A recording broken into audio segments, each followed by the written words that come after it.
제가 저 이제 소개해드리면 저는 이제 맥스 입시전략 연구소를 운영하는 소장 대표고요. 그리고 그 하에 이제 여기 맥스 러닝랩이 이제 생긴 거고, 제가 이제 뭐 저의 그냥 뭐 과거에 그걸 하면 저는 지금 여기 대구에서 가장 이제 요즘 떠들썩한 그 아이비 베이스의 그 바칼로레아를 보고, 저는 이제 프랑스에서 학교를 학사, 석사, 박사를 다 했고, 칠레아 그 소르본대에서, 그리고 경제철학 전공하고 그 뇌과학까지 이제 전공했고요.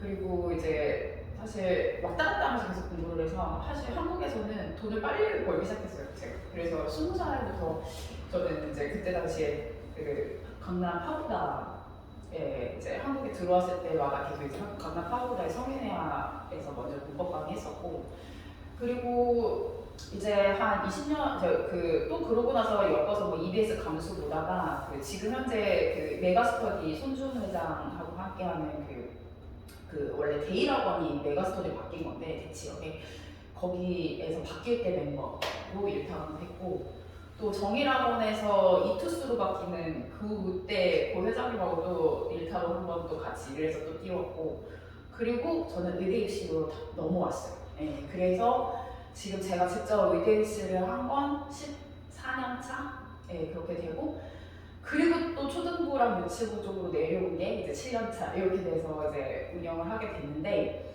실질적으로 저희 지금 여기 맥스는 기본적으로 학교 설립을 하고 있는 중이고, 그래서 미국의 학교 설립, 그 다음에 여기도 학교 설립이 하고 있고, 그래서 교육 목표를 좀 기본적으로 좀 철저하게 두고 있는 부분들이 있어서 이 부분들을 무조건 좀 저희는 지키고 있는 그런 곳이라고 생각하시면 될 것 같아요. 그래서 그 교육 목표를 가지고 여기가 반비영리 기관으로 처음 이제 오픈이 돼서, 어쨌든 영리를 추구하지만 이제 여기에 있는 소득 일부는 이제 다른 교육을 하는 어떤 비영리적 목적들이 좀 가미가 되어 있는 곳이라고 생각해서 어쨌건 어떤 교육 목표를 계속 끌고 간다 이렇게 생각하시면 될 것 같고, 그래서 제가 그 부분들 때문에 학부모 교육이나 뭐 이런 것들을 뭐 학교라든지 대학이라든지 이곳저곳에서 한 3개월에 한 번 정도씩 계속해서 이제 진행을 하고 있는데, 이제 대구에 첫 이제 발걸음을 한 건 제가 경상 지역 쪽에 이제 학교 설립으로 지금 하고 있는 중이라서 이쪽은 아니고, 근데 이제 아이비 베이스가 가장 먼저 시작이 된 곳이 이제 여기 대구다 보니까, 제가 뭐 엊그저께 5월 8일에도 아이비 일본에 가서 아이비 포럼 갔다 왔고, 계속해서 저는 지금 아이비 포럼에 참여를 하고 있거든요. 제가 통역도 하고 있고 이래가지고, 그래서 이제 하는데 어쨌든 가장 핫한 지역이에요. 지금 사실 아이비가 여기서 진행이 된다는 거, 이제 아이비가 얼마나 중요한 목적을 띄었냐면, 현재 6년 전부터 서울대나 고대연대, 그 다음에 이대까지 해가지고 6년 전에 이미 이제 아이비로 학교를 가기 시작했어요. 네, 그래서 아예 수능을 보지 않는 거죠. 네, 원래 아이비는 수능을 보지 않아요. 아이비 체계로 가면 이제 11 12학년의 성적을 가지고 대학을 가기 때문에 이미 그거는 진행을 한 상태고, 그리고 이제 우리나라 같은 경우에 지금 아예 입학사정관, 이제 저희 서초동은 어찌됐건 좀 약간 제가 좀 명확하게 직업군이 확실한 쪽에서 어머님들하고의 선호도가 좀 높은 편이라서 이렇게 물고 물고, 이제 저희는 사실 광고하면서 하거나 하는 면이 아니어서 서초동 같은 경우는 한 80%가 다 모두 의사 직군이시고, 제가 교대 앞이어서 법원에 있는 이제 검사 직군이신데, 거기에 이제 입학사정관님들이 이제 계시는데, 아이비로 이제 처음에는 조금 별로 이렇게 안 뽑으려고 하셨다가 불과 한 2년 전부터 괜찮네, 애들 정말 괜찮네 라는 증명이 이제 되기 시작하면서 아이비에 대한 눈이 이제 뜨이기 시작한 상황이 돼가지고, 이 대구 지역 아이들이 생각보다 이제 지금 많이 주목받고 있는 상황들이 있어요. 그래서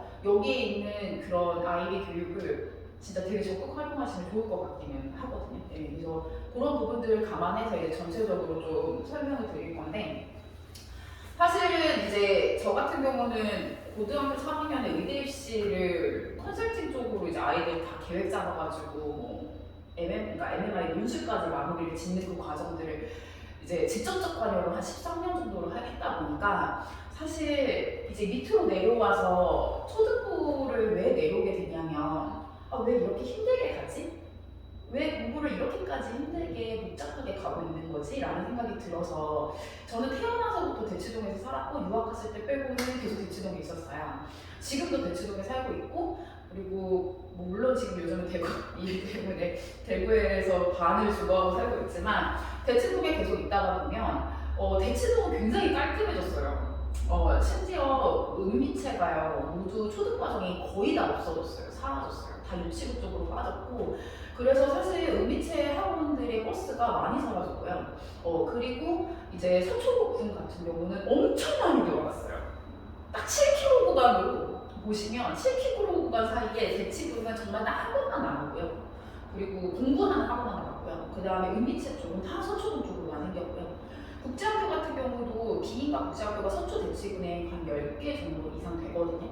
근데 공부 위주로만 미친 듯이 시키는 국제학교는 대치동에 2군데밖에 안 살아남았고요. 모두 다 서초동에만 이제 은미체가 같이 원하는 바가 다 다른 거거든요.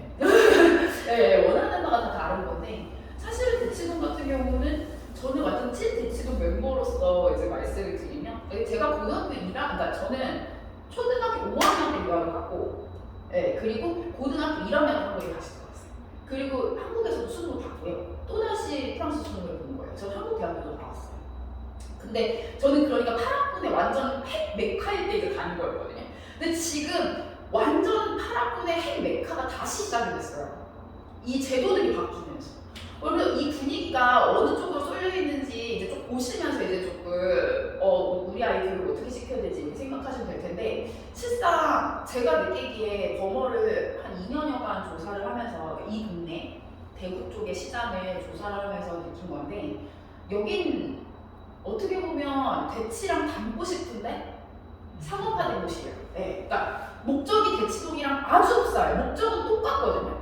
그런데 어찌됐건 여기는 유행을 선동하는 게 훨씬 더 중요한 동네인 건 맞는 것 같아요. 그래서 유행하는 학원들이 다 붙었어요. 그래서 결론을 짓기가 너무 복잡해지는 거예요.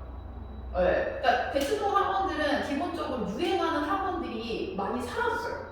그러니까 어떤 식으로 생각하시면 되냐면 여기로 지금 대치동학교에 학원이 들어왔어요. 그러면 거기서는 이미 없어지고 일로 들어오는 상태이거든요. 지금 몇 개 학원 여기 들어오는 걸로 알고 있는데 사실 저희 학원, 저희 그 앞에 있는 이제 대충에서 내려온 학원들 몇 개 있는데 여기에 거기 앞에 있는 학원들을 보면 한 반에 동네만 그러니까 동네가 다른 학교들이 20군데가 넘는 25명 들어가는데 20명이 넘는데요. 원자를. 어떤 느낌인지 아세요? 대치동 애들이 다니지 않다는. 그러면 대치동 애들은 어떻게 공부하고 그래서 의대입시를 왜 생각하는지를 한번 보시면 모든 어머니들이 의대입시를 꿈꾸면서 공부를 하세요. 네. 그 이유가 전 의대입시를 목표로 공부를 해야 된다고 생각해요. 아주 솔직히. 무조건. 우리 아이들이 의대를 가지 않더라도요. 그게 자 우리가 공대를 가요? 그러면 수학하고 과학만 하면 돼요. 네. 수학하고 과학만 하면 돼서 실상 수학 과학으로 잘하면 정말 공대를 가기가 쉬워요.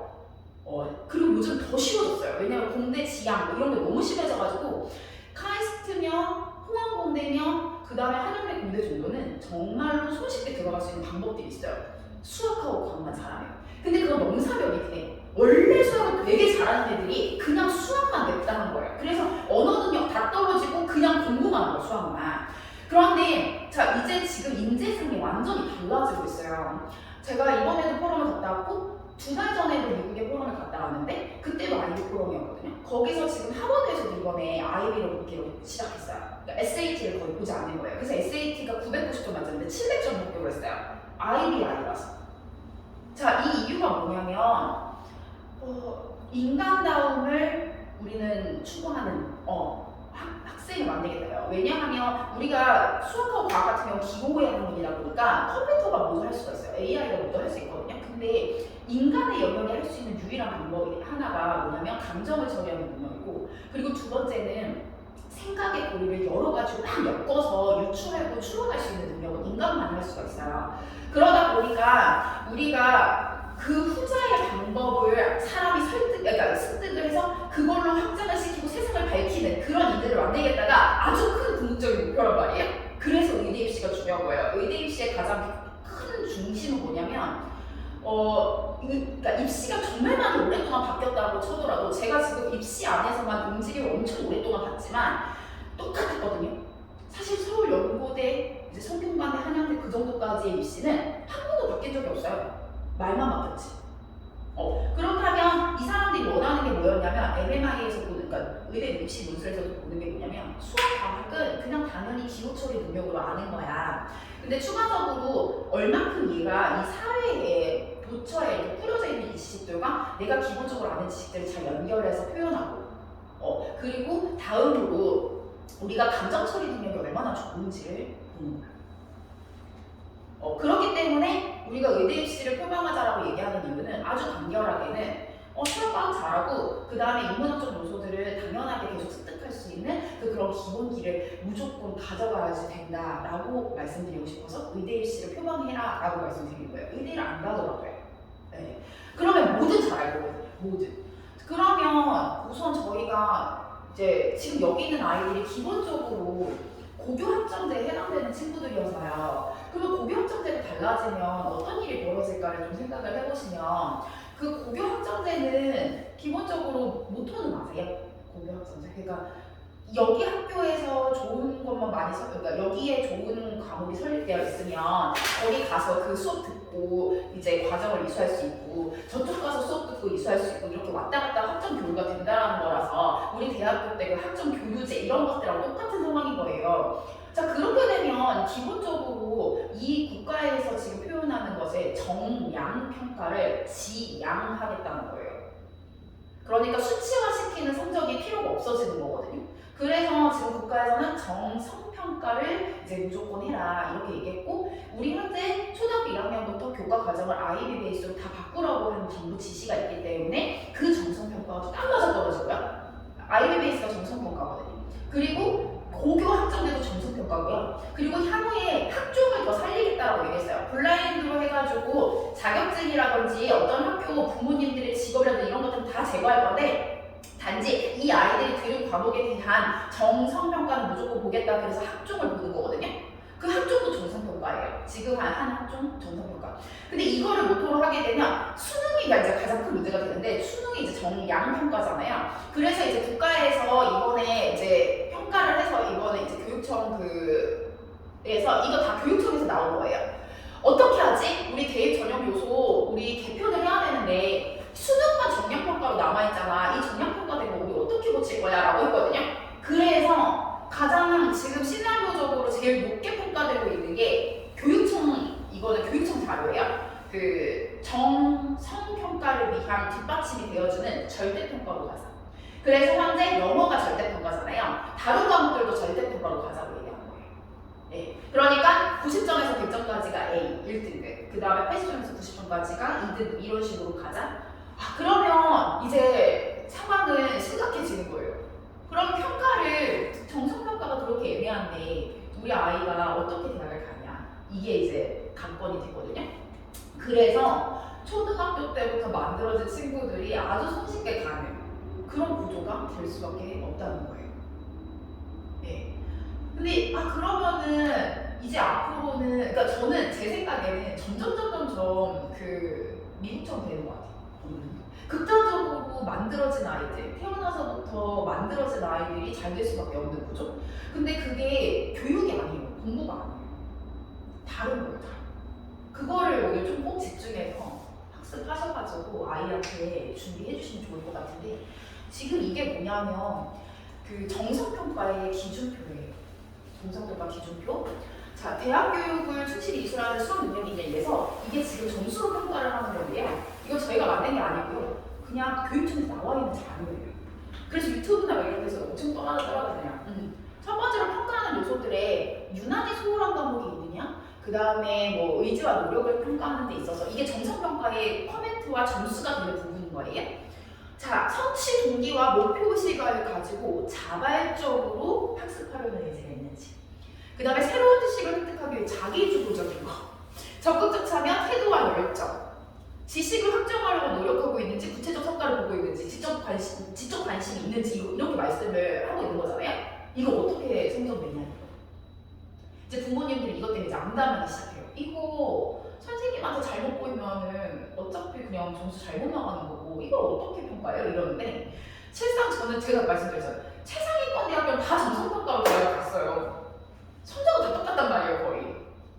대치동학교는 3, 4등급도 서울대 의대를 가요. 왜 지금 저희 애들도 뭐 숙명여고, 진선여고, 뭐 휘무고 이런 진짜 그냥 대치동 학원에 다 다니는데 걔네들 이번에 90, 그러니까 평균이 수학 평균이 32점 이렇게 나왔어요. 휘무고 같은 경우는. 근데 그 32점인데 저희 애가 89점을 받았단 말이에요. 근데 3등급이에요. 1, 2등급이 없어요. 그러니까 그런데 어떻게 1, 2등급이 없는 동네에서 애들을 대학 가려고 3, 4등급이 가요. 그러면 그 옆에 이런 커멘트들 때문에 그냥 가는 거예요. 그럼 이 점수 어떻게 받냐면요. 우선 첫 번째로 고등학교 1학년에 딱 들어가잖아요. 그러면 숙제가 진짜 많아요. 어느 정도로 왔냐면 이제 저희 숙제 티어까지 다 되는 원래 학원이어가지고 열흘 동안 33개까지 했어요. 네. 저 얼굴 다 뒤집어져 있거든요. 그거 다 보다가. 근데 33개까지 나오는 이유가 뭐냐면 우선 첫 번째로 자발적으로 학습하려는 의지가 있느냐예요. 1차, 2차, 3차를 제출하거든요. 그러니까 성적에서 그러니까 그 숙제를 1차, 2차, 3차를 꼭 제출하게 해요. 그러면 제가 전략을 어떻게 짜냐면요. 자, 이게 완전 그러니까 비밀 방법이에요. 왜냐면 저는 항상 의대는 10명씩만 한 학년에 10명씩 하거든요. 근데 이게 완전 비밀병인 게 제가 이걸 그래서 꼭 좀 쓰셔라 이렇게 얘기하고 싶은 게 1차는요 무조건 대충 해라고요. 그냥 쉽게 그냥 숙제 되게 많거든? 한번 해보지 뭐 이 마음으로 그냥 아주 대충 내는 거예요. 그리고 가서 두 번째로 받아요. 선생님 이 숙제를 하려고 하는데 감이 잡히지 않아요. 어떤 부분을 더 중점적으로 노력해볼까요? 왜 담임선생님한테 물어보면 선생님이 너무 좋아해요. 그렇게 물어보는 애가 절대 없거든요. 그럼 선생님 어떻게 얘기하냐면 그래 이건 이렇게 좀 잡는 게 어떨까? 이렇게 어떻게 잡는 게 좋을까? 선생님이 가이드라인을 다 줘요. 무조건. 그럼 그걸 채웠죠. 그리고 3차에 가서 완벽하게 이제 저희가 이제 케어를 하죠. 그래서 3차까지 딱 나갔어요. 그럼 어떠냐면 너 내가 알려준 거 다 완벽하게 이해했구나. 그렇게 가게 만드는 거예요. 그래서 점진적으로 성적의 추이, 네, 추이와 변화의 모습, 학습하려고 하는 자기 주도적 노력, 태도와 열정을 모두 평가할 수 있어요. 그래서 1차, 2차, 3차인 거지 완벽하게 하나를 바로 제출하는 절대 없는 거예요. 자, 그리고 두 번째, 노트 검사를 해요. 자, 노트 검사 왜 하냐면 얘가 수업에서 계속 잘 따라갔는지를 보는 거예요. 근데 제가 너무너무 중요하다고 생각하는 게 저는 학원에 다니지 말자주의거든요. 제가 여기에 사실 초등부를 내려온 이유는 딱 한 가지예요. 제가 중고등학교 때 학원 다니지 말고 자기가 스스로 해야 된다. 이게 지금 언제까부터는 당연히 학원에 다니는 게 됐는데 얘네들은 이제 중학교, 초등학교 때까지는요 아무것도 몰라요. 그러면 이때는 아무것도 모르는 애들한테 뭘 알려줘야 되잖아요. 그러니까 사실은 학교 이외에 다른 다양한 걸 배우는 거 저는 너무 적극적으로 찬성하고 되게 열심히 배워야 된다고 생각해요. 대신 학업 태도나 뭐 이런 것들 잡아야겠죠? 이따 말씀드릴 건데. 근데 중고등학교 때는 이미 베이스가 깔려 있어요. 그래서 그거를 자기가 차곡차곡 쌓아가지고 열심히 하면 되기 때문에 실상 태도라든지 열정이라든지 학업 관리를 잘하는 베이스만 잘 깔리면 절대적으로 자기 관리가 돼요. 그래서 저희 지금 중고등학교 아이들은 수업 자체가 굉장히 적어요. 주당 8시간 이상 넘어가지 않아요. 다 관리 차원에서 모두 관리만 해요. 그래도 충분히 잘 읽는 거 나와요. 그러니까 대학을 가요. 네. 근데 결론은 제가 지금 또 말씀드린 거.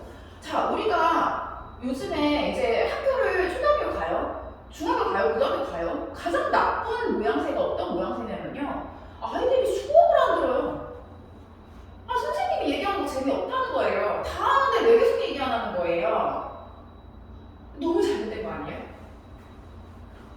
선생님은 선생님이에요. 그런데 진짜 웃긴 거는 레벨 테스트를 받고 내 돈 주고 간 곳에 가서 제발요 선생님한테 학원 선생님한테 더 잘 보여.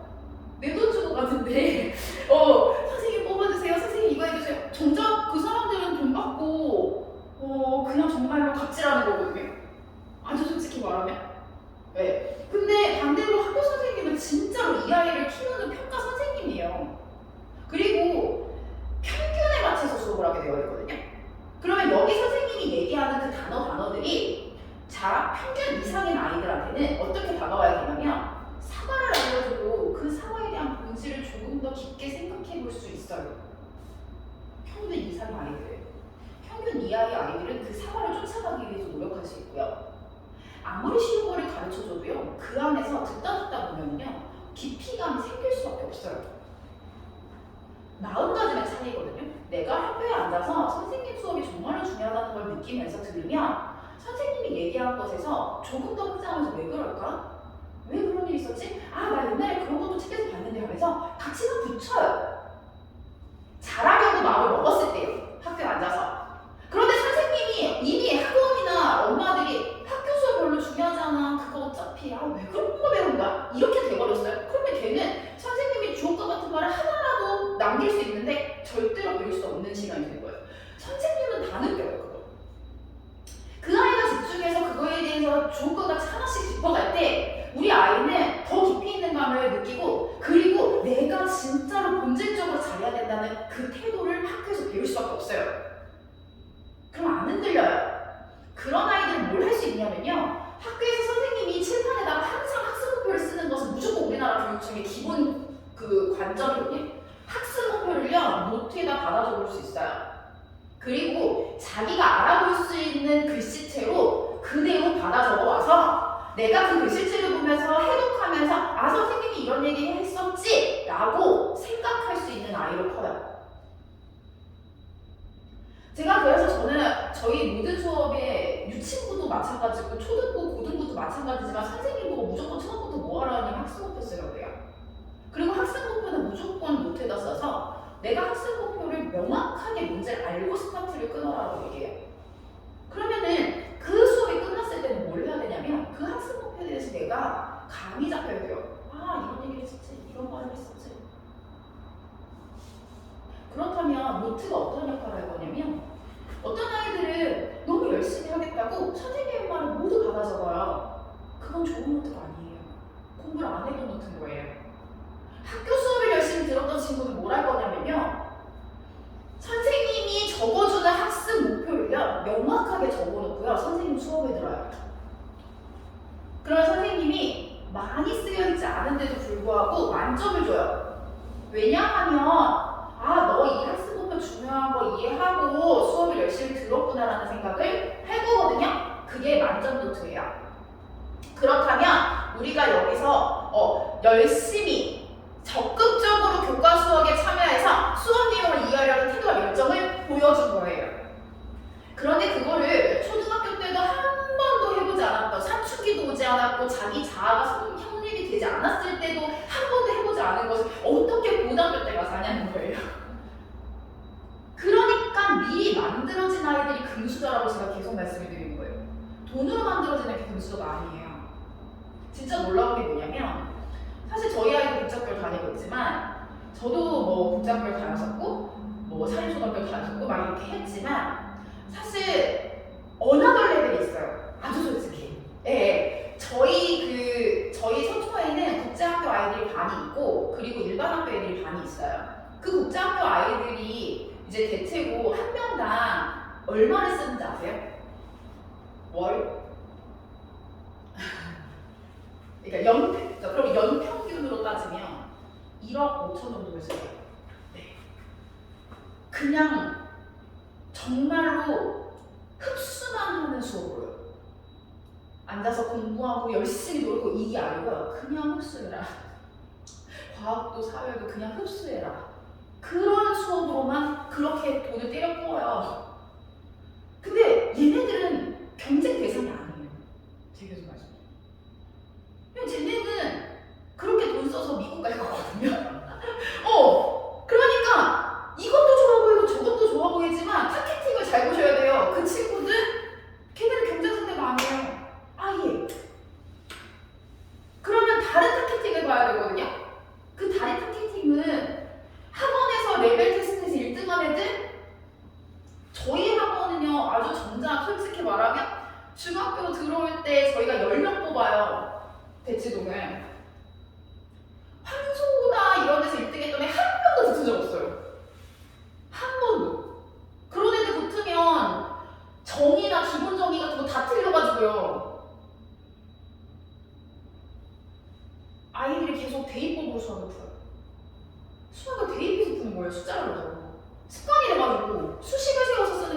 거예요. 글 안에서 내용을 갖다 집어넣으니까.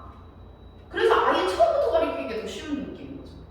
그래서 제가 한국어가 너무 유명하니까 3년 전에, 5년 전에 저는 대치동 한복판에 있는 원장들하고 거의 다 친해요. 네, 안 친할 수가 없어요. 왜냐하면 저희가 다 이래요. 저희 사실 저는 되게 고집도 세고 말하는 거 들어보시면 아시겠지만 굉장히 세요 제가. 그리고 교육 목적도 엄청 강하고요. 그리고 전 확신이 있어가지고요. 제가 잘 안 먹어요. 제 그걸 기준을. 왜냐면 근데 공부는 기준이 흔들리면 안 되잖아요. 근데 저는 그래서 되게 잘 그거에 대해서 잘 끌고 갔다 생각하기 때문에. 근데 제가 그것 때문에 지금 대구 와가지고 엄청 욕을 먹었는데 저는 원래 저희 학원에 3어치가 굉장히 강하게 있어서 안 되면 아웃이 와요. 근데 그거만 부모의 입장이나 자식의 입장에서 둘 다 분명히 우리가 케어가 절대 불가능하다 그러면 그거는 제가 아무리 노력해도 안 되면 그런 부분에서는 함께하지 못하는 거예요. 근데 제가 이 얘기를 이제 왜 말씀드리냐면 이 수학이나 이런 그 공부 방법들이 있잖아요. 그게 정말 되게 다양하잖아요.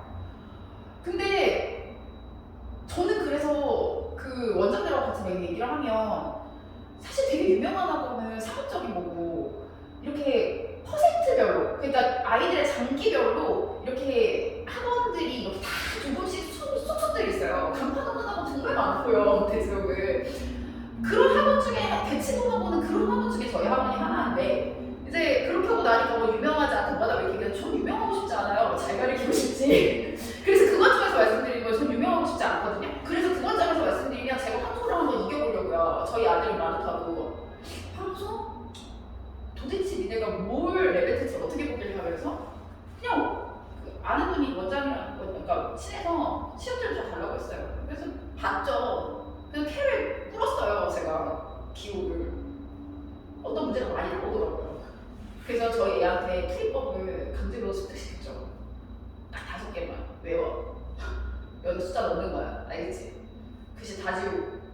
그래서 대치동에 그 특 1등급이 나온 거예요. 1등했거든요? 그리고 다니지 않죠, 당연히. 네, 다니지. 네.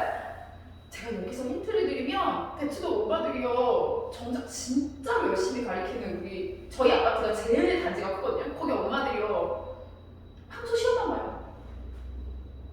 테스트만 봐요. 왜 그럴까요? 정말 중요한 것만 딱 가리키고 힘 빼지 않고 나머지는 자기 하는 거예요. 그게 우리가 경험했던 거거든요.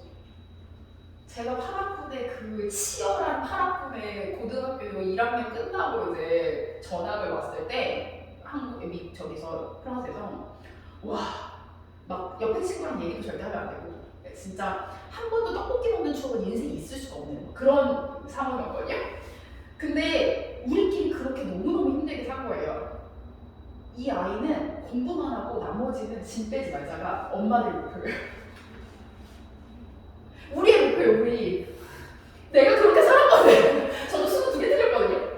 근데 저 진짜 그 22개 틀리려고 정말 진짜 한숨도 자지 못하고 이거 하고 저거 하고 진짜 좋다는 거 다 하고 정말 너무 죽을 듯이 노력을 했는데 우리 옆집 엄마도 그렇고 밑집 엄마도 다 똑같아. 우리 애들 고생시키지 말자. 공부시킬 것만 시키면 되는데 왜 우리가 이렇게 힘들어? 그렇게 해서 시험을 보고 필요한 것만 딱 시키고 그리고 힘들게 가는 과정들 안 하는 거. 자자.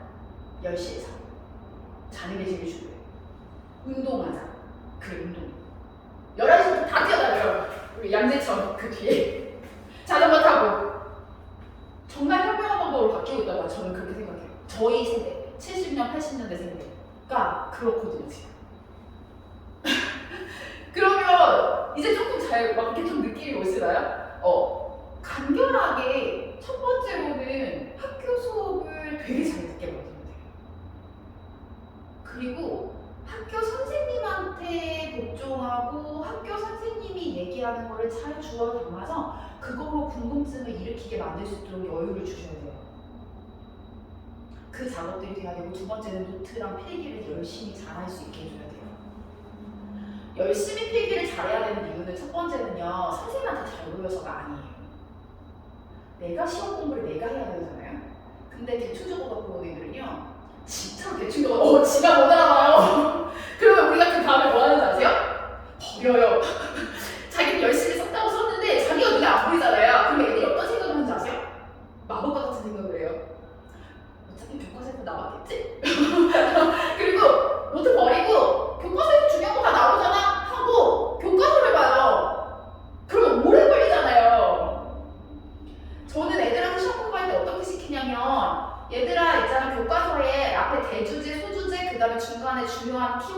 색칠해야 되는 거죠. 그걸 우선 막 적어. 그러면 그 내용만 눈에 익히라고 해요. 단어만. 그리고 가서 문제집 먼저 풀려요. 문제집 먼저 풀리면 죄다 틀리겠죠? 그러면서 정답을 맞추면 거기 안에 있는 단어들이 아까 앞에 썼던 단어들하고 매치가 된다는 걸 알아요. 아, 이게 중요한 거였구나. 문제가 왜 나오겠어요? 중요하니까 나올 거 아니에요? 그러고 나서 교과서를 읽은 애랑 냅다 먼저 교과서부터 읽은 애랑 누가 시험을 잘 볼까요? 키워드 알고 눈에 보였는데 세상이 눈에 보이기 시작했는데 그때부터 읽는 거는 그냥 들어간다는 거예요. 공부를 할 때 그렇게 해야 돼요. 영어든 수학이든 다. 그래서 제가 영어 수업 때 먼저 키워드부터 잡아줘서 읽어주는 거예요. 그렇게 해야 돼요. 그래야 눈에 보이는 거예요. 공부를 할 때 무조건 그렇게 해야 된다. 그게 가장 핵심이에요. 공부 방법을 알고서 시작해야 돼요. 그러려면 부모님들께서 가이드라인을 아직 어리니까 주셔야 돼요. 학교 가서 학교 선생님 말이 제일 중요해. 학교 선생님이 알려주는 거 정말 중요하니까 우리가 예쁜 노트 하나 사가지고 매일매일 날짜 쓰고 학습 목표를 써갖고 오자. 그렇게 얘기를 하는 거예요. 그리고 그 학습 목표를 찾아서 교과서를 한번 같이 읽어보는 거예요. 집에서 모든 방법을 해요. 그렇게 해야 서울대를 가는 거예요. 서울대와 연고대는요, 딱 차이가 무슨 차이냐면요, 수능 등급도 똑같고요, 내신 등급도 똑같은데 딱 하나 차이. 얘네는 서울대 애들은요, 기과 체육 과제로 다 해요. 연고대 애들은요, 기가 체육 과제로 안 해요. 딱 그 차이예요. 그래서 그냥 원래 초등학교 다닐 때부터 급하지 않은 나이에 정말 어려운 시험 문제 많이 푸는 것보다 더 중요한 게 뭐냐면 학교에 있는 교과서를 한번 학습 목표를 두고 옆에서 같이 읽어보면 문해력도 늘고 학교의 발표 실력도 늘어날 거고 세상이 보이는 것도 많이 늘어날 거예요. 오래 걸리지 않아요. 장난코대 교과서 한번 가보는데 1시간 이상 걸리지 않아요. 그 여유가 더 중요하다고 말씀드리고 싶은 거예요. 무조건 그 자세를 키워주셔야 이 정상평가에서 무조건 압도적인 1등이에요. 왜냐하면 그 아이는 그냥 앉아서 읽거든요. 제가 저희 아이들 중에 이제 스타트 멤버가 6세가 있는데 그 친구들이 지금 이제 벌써 초등학교 3학년, 4학년 정도 됐단 말이에요. 그 친구들이 지금 학교 가서도 그 짓을 해요. 정말 똑똑하고 선생님들이 너무 예뻐요. 그런데 이 아이는 이미 그렇게 돼버려서 그냥 앉아요. 그리고 수업 시작하기 전에 책 먼저 봐요. 학원에서도 그래요. 이런 아이들은요, 학교에서 2학기 인싸가 돼요. 1학기 인싸는 야야야 뭐하냐? 야 내가 재밌는 거 보여줄게. 야 따라와! 막 엄마들 모아놓고 막 엄마들 모임 만드시고 막 이런 애들이 완전 1학기 인싸잖아요? 근데 갑자기 걔네들 쫙 들어갔는데 2학기 인싸가 딱 나와요. 그 2학기 인싸가 어떤 애들이냐면 제가 어디에서 있었던 애지? 할 정도로 조용히 약속 잘 지키고 자기 할 거 잘하고 잘 이해해주고 들어주는데 걔는 한 번도 거짓말 한 적이 없어. 시끄럽지 않아. 그런 애들이 공부도 잘해. 그게 바로 더 바른 자세. 그럼 시간이 필요하다는 거예요. 내가 빠르게 이해하고 싶지 않아도 돼요. 천천히. 초등학교에서. 그 자세가 제일 중요해. 나중에 절대 못 잡아요. 사춘기 때. 절대 안 돼요. 때려 잡아도 안 돼요. 너무너무 착했던 애도요. 문 때릴 시간 나와요. 와, 제가 그 애를 와, 진짜 그 엄마 아빠는 진짜 애가 너무 수능 잘한다고 막 애를 진짜 때려 잡으셨거든요. 제가 진짜 그러면 안 된다고 그렇게 얘기했는데 문 뜯고 집 나가가지고 제가 걔를 데려다가 저희 집에서 3개월 키웠어요, 진짜. 너무 착했던 애가 오히려 확 반항해요. 예, 그런 거 생각하셔야 돼요. 그래서 저 이거 알려드렸고. 자, 그러다 보니까 교과 과정에 대한 이름이 바뀌어요, 곧. 그래서 어떻게 바뀌냐면 공통 과목 같은 경우는 기초 소양과 이런 거라서 국영수, 사과 똑같은데 지금 융합 과목이 생기는 거거든요. 이게 뭐냐면 되게 중요한 포인트예요. 물, 화, 생, 지가 1, 2 이렇게 있었잖아요. 그런데 지금 2가 없어지거든요. 그게 뭐냐면 자, 우리가 융합적으로 이해를 해야 된다는 거예요. 지금 미국 같은 경우는 지구과학은 아예 없어졌어요. 자, 생물을 배우기 위해서는 화학을 배워야 되니까 화생 이렇게 연결이 돼야 된다는 거예요. 생물을 배우기 위해서 물리를 물생 이런 식으로 듣는다든지 물화 이렇게 듣는다든지 이렇게 가고, 그리고 추가적으로 이제 조금 더 공부를 잘하는 친구들은 예를 들면 사회 과목하고 붙어요. 예, 역사랑 화학이 붙는다든지 역사랑 생물이 붙는다든지 뭐 경제랑 화학이 붙는다든지 이런 식으로 융합 과목들이 생기는 거예요. 그게 바로 사회과학 융합 과목들이에요. 요게 이제 최상위권 입시를 위한 IB 베이스이기도 하지만 지금 융합 과목에서 1등급을 받을 수 있는 그 부분이라고 생각하시면 돼요. 그래서 보시면 교과 내랑 교과 간의 주제 융합 과목을 진행하고 실생활 체험 응용한다. 자, 예를 들면 그 과학에서 생물의 사이클에 대한 설명을 들었는데 그 생물의 사이클을 아주 자연스럽게 경제의 사이클과 연결을 시켜서 우리가 왜 지금 경제 그 청년 실업률이 높아졌고 그 청년 실업률과 그 세컨 포레스트 그러니까 인공 숲과의 그 관계들을 어떻게 하면 맺어서 설명을 할 수 있을지 이런 것들이 가장 기본적인 인재상으로 잘 푸는 문제 되는 거예요. 그래서 아주 자연스럽게 과학하고 사회가 막 융합이 될 수 있게 해야 되면 결국은 특징 분석들이 계속해서 머릿속에 싹싹싹 들어가는 그 능력을 계속 키워주셔야 어나더 레벨은 여기서 오는 거예요. 이게 바로 지식감 확장. 네. 그러면 우리가 앞으로 공부 되게 잘하려면 뭐 해야 되는 거냐면 바로 융합 수업. 그러니까 모든 지식들이 자연스럽게 막 끌어다가 붙여지는 그런 수업들이 진행이 돼야 된다는 거예요. 자, 예를 들어서 우리가 인종차별에 대한 문제를 하나를 얘기를 들었어요. 역사 시간에. 그러면 너 거기에 대한 과제를 해갖고 오라고 해요. 자, 그러면 제가 뭐 여러 가지 주제를 주겠지만 뭐 노예제도에 대해서 얘기를 해요. 노예제도에 대해서 우리가 얘기를 할 때 노예제도 얘기하면 역사부터 들어가니까 재미가 없잖아요. 그러면은 대부분의 아이들은 노예제도 막 이래가지고 그래서 똑같이 나와요. 링컨 뭐 다 똑같아요. 만델라 막 다 똑같아요. 재미없잖아요. 이런 애들 점수 똑같이 나오겠어요? 그래서 저 뭐 하냐면요. 야, 요즘에 미국에 흑인 목숨 소중하다 있어. 요즘에 그래서 미국에서 흑인 목숨 소중하다 다음으로 아시아인 목숨 소중하다 막 이런 거 맨날 캐치 들고 돌아다니는 거 그거 그냥 저기 기사 있잖아요. 뉴욕타임즈 같은 데 나오고 그거 하나 빵 열어. 이 문제가 왜 이렇게 시작이 됐어? 사회적 이슈를 갖고 역사랑 연결시켜요. 그리고 인종적으로 차별점이 없다라는 것을 생물학적으로 증명할 수 있어요. DNA로. 붙여요. 만점. 그렇게 가는 거죠. 소셜 이슈, 과학, 그 다음에 사회의 근간이 되는 지식. 이런 것들이 자연스럽게 연결이 돼야 돼요. 저는 아이비 바칼로레를 했잖아요. 그래서 이게 되게 유연해요. 왜냐면 저는 딱 이제 한국 대학 저거 하고 이제 다시 프랑스 가서 시험 보는데 인간의 행복은 어디에서 오나고 있잖아요. 그게 대학교에서 수업, 저기 수능 숙제, 수업이 아니고요. 왜 말이 이렇게 더럽죠? 네, 수능 문제였고 그 한 문제를 4시간 동안 기술하는 거였고 거기에는 정치, 경제, 뭐 사회 이런 것들이 다 들어가야 돼요. 그런 수업으로 배워요. 애초부터 수업에. 자, 그러기 때문에 이런 거고. 자, 그러면 이 부분에서 왜 현재 서울대 그 입학사정관 교수님이 국제학교애들 이제 뽑을만 한데? 이 얘기 왜 나왔냐면 이 수업을 해요. 확장 수업. 왜냐면 이제 그 일반 초등학교 같은 경우는 그 수업 시수도 좀 적은 데다가 우리나라 교과과정 자체가 과학하고 사회가 다 제대로 나가는 거 4학년부터 시작이다 보니까 아이들이 1학년부터 3학년까지는 그 지식 수업을 거의 듣지 못해요. 우리나라 현재 상황이. 근데 이제 미국식이나 영국식 수업은 1학년부터 어떻게 보면 프리킨더부터 소셜 사이언스가 동시에 들어가다 보니까 한 4학년 정도 되면 이 아이들이 과학 배우는 거는 거의 중등 이상 수준이에요.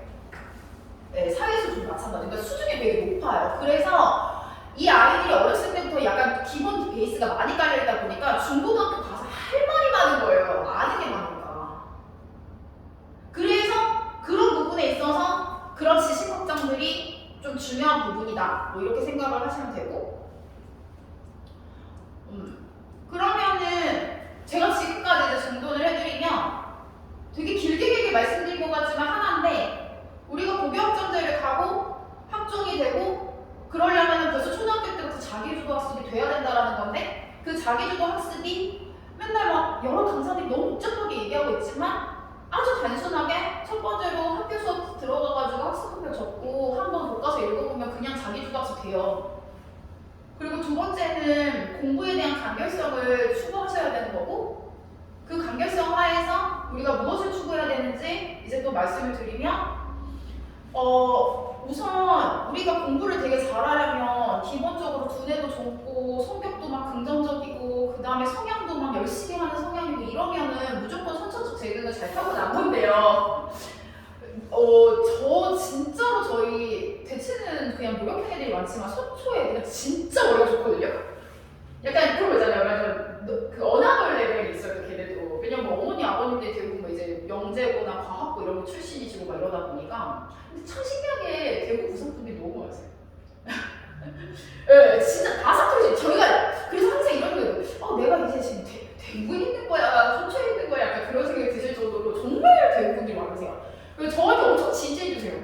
저 여기 하는 거. 저 여기 무슨 여기 고등학교 나왔어요, 막 이러면서 되게 얘기 많이 하시거든요. 근데 이제 되게 머리가 너무너무 좋으세요. 여기 대구하고 나오신 분도 계시고 여기 부산형제고 나오신 분들도 이렇게 있으시더라고요. 근데 머리 되게 좋으니까 애들도 머리가 되게 좋잖아요. 근데 이 아이들이 잘못 크면 큰일 나요. 왜 우리 머리 좋은 애들이 망친 경우 되게 많잖아요. 그 이유가 뭐냐면 금방 급수업 태도 때문이에요. 학교 가면 재미가 없잖아요. 학교가 재미가 없으니까요. 이 아이들이 머리가 좋으니까 애들이 한 1시간 동안 할거 한 10분 만에 끝내요. 그리고 지루하게. 이 태도가 계속 이어져서 안 잡아주면 결국 얘는 정말로 노력을 해야 되는 중학교 2학년 시기가 다 뻥가요. 다 틀려. 그래서 우리 애가 유난히 머리가 좋고 우리 애가 괜찮은 애잖아요. 그러면 나를 아끼셔야 돼요. 너 머리가 좋다는 얘기 하면 안 돼요. 그리고 학원 측에서도 밖에서도 너가 머리가 좋기 때문에 이 정도 이해도 되게 좋은데 뭐 어떤 부분에서 좀 노력하자 이렇게 하면 이 아이는 애초부터 그냥 꽁으로 먹을 수 있다는 걸 알고 있기 때문에 절대로 노력하지 않아요. 네. 그러니까 이걸 제가 너무너무 오랫동안 많이 경험해서 전 진짜 똑똑한 애를 정말 많이 봤고 제 제자들이 이제 진짜로 막 그 서울대 거기 제가 병동 가면 막 애들 막 가운 입고 돌아다니고 정말 되게 뿌듯한데 걔네들 제가 진짜 다 야구봤다고 때리면서 키우는 애들이거든요. 그때는 체벌이 가능했어요. 그래서 그리고 막 뭐 작년 같은 경우 뭐 제자들끼리 결혼하고 저는 지금 그걸 되게 많이 보고 있는 입장인데 제 아들이 그러니까 예를 들면 이제 제 아들을 예를 들면 저는 이제 얘를 키울 때는 1년 반 정도는 이제 오스트리아에서 있었는데 거기서 뭐 이제 어떻게 검사를 하다가 뭐 웨슬러 검사에서 0.01% 뭐 이렇게 해가지고 나왔어요. 두뇌가. 근데 저는 그걸 믿진 않아요. 네, 두뇌 그게 뭔 상관이야 이렇게 계속 믿지 않거든요. 근데 전 지금도 이 아이한테 하는 얘기가 뭐냐면 우린 가진 게 몸뚱이밖에 없어. 우리는 어떤 것도 미쳐내. 가진 게 없어. 그럼 우리가 할 수 있는 거 뭔지 알아? 몸으로 때우는 거야. 앉아. 써. 이해. 풀어. 우리가 가진 게 없는데 이 미쳐난 문제기로 우리가 할 수 있는 건 앉아서 생각이라는 것밖에 할 수가 없다. 인간이 제일 잘할 수 있는 건 생각밖에 없으니까 우리 그것만 하자 이렇게 얘기했거든요. 그래서 얘는 계속 곱씹어요. 엄마 내가 이걸 좀 잘하는 것 같은데? 그건 네가 평가할 게 아니야. 네가 잘하는 것 같지? 그리고 제가 반박해요. 너 그래서 그거에 대해서 이해했어? 아니 모르잖아. 약간의 낙담이 필요하더라고요. 일부러 그렇게 했더니 어떤 상황이 벌어졌냐면 쉬운 걸 다시 봐요. 그래서 되게 말을 잘할 수 있게 돼요. 제가 저희 아이가 무슨 시험이 있어요. 그러면은 항상 시험 전에 지금 5학년인데 1, 2, 3, 4학년 걸 다 보여줘요. 5학년 거와 6학년 거, 7학년 걸 보여주는 게 아니고 저는 어린 학년 거부터 보여줘요. 그래서 거기서 예전에 있었던 것들이 다시 머릿속에서 접목이 돼요. 왜 우리 한 고등학교 때 올라가서 초등학교 거 보면 되게 쉽잖아요. 근데 그때 보면 이게 이런 거랑 연결되는구나 이러면서 막 보일 때가 있잖아요. 자신감 충만. 내가 이만큼까지 아는구나 이런 생각도 들고 꽉 찬 느낌도 들고 그 다음에 더 깊이 있게 생각할 수 있는 계기도 돼요. 그래서 어려운 책이 중요한 건 아니에요. 뭐 이번에 뭐 DIS 지금 계속해서 저는 이제 대기하면서 계속 시험 보고 있는데 680명 시험 보는데 5학년 건 한 명 뽑았다고 하더라고요. 저 전화했는데 저희 아이거든요. 근데 제가 여기 자랑하려고 한 게 아니고 앞에 줄을 서 있는데 대구 어머니들이 막 애들하고 세트로 왔더라고요. 제가 대구 어머니 거 사투리 때문에 왔어요. 얘들아 너 이거 학원에서 니네가 일ጫ인데 뭐 대구 너네 웹 테스트는 넌 자신 있잖아. 너는 우리 학원에서 1등인데 이 학원이 최고인데 막 그러면서 저는 그 학원 너무 궁금한데 진짜. 그래서 막 하시는 거예요. 뭐 내 테스트 저 199점 크구나 너 진짜 잘한다 막 이러면서 막 막 얘기하시는 거예요. 그래서 그런 거보다 우리 애는 서로 저희는 앞에서 말을 한마디 안 하고 있었거든요. 저희 애는 이미 기가 죽었어. 망했다. 나오자마자 엄마 걔 되게 잘하더라. 뭐 말도 잘하고 뭐 이러더라. 뭐 이렇게 얘기해요. 그리고는 나한테 얘기하지 말래요. 저희 애는 말 안 하더라고요. 2주 후에 발표 날 때 얘기하더라고요. 그때서야 그 분위기를 얘기하더라고요. 그러면서 생각한 게 뭐 때문에 우리 아이가 붙었을까? 그 아이들은 공부도 되게 잘했고 우리 애가 느끼기에도 굉장히 글도 잘 쓰고 말도 잘하고 뭐 성적도 좋고 근데 왜 우리 애가 붙었을까? 이런 생각을 저도 궁금해하잖아요. 저도 이걸로 돈 벌어야 되니까. 그래서 생각해봤는데 문제가 행성에 여행을 가면 가족과 여행을 갔을 때 어떠한 모험이 펼쳐질까? 이때야. 그래서 너 어떻게 썼어? 그랬더니 나는 넵튠에 대해서 썼는데 넵튠의 그 중력이 없고 아이스 입자들이 고체와 액체의 기체가 변화되는 것들이 눈에 바로 보일 수 있는 그러한 그 뉴튼의 왜 뉴튼이 나와요? 네, 넵튠의 그 성향이 그러니까 성질을 다 이해해서 그걸 썼대요. 그래서 그걸로 어드벤처를 만들었대요. 놀이동산. 그래서 뭐 어떤 침대를 만들고 뭐 이렇게 돌아가는 다람쥐통을 만들고 그렇게 해서 너무 즐겁고 시원한 그 겨울을 체험하고 다시 여름인 한국에 돌아갔다라고 이제 얘기를 했다고 하더라고요. 그리고 2장을 줬는데 1장 정도만 썼다고 얘기했거든요. 이게 지금 제가 느끼기에는 어떤 느낌이냐면요. 제가 확고하게 끌고 가고 싶은 교육의 목표예요. 그래서 전 유치원도 안 보냈고 지금도 학원을 보내지 않고 그냥 집에 둬요. 네. 제가 저희 아이를 얘기하고 싶어서 말씀드린 게 아니고 제가 이 교육의 본질로 아이들을 가르쳤기 때문에 영어 수업만 들은 애들이 고대 영재는 총 12명이 한꺼번에 붙은 거예요. 그러니까 4년 전에 시험으로 봤어요. 근데 고대 영재는 12명 뽑는데 12명 다 붙어가고 제가 교육청 조사를 받았어요. 근데 무죄예요.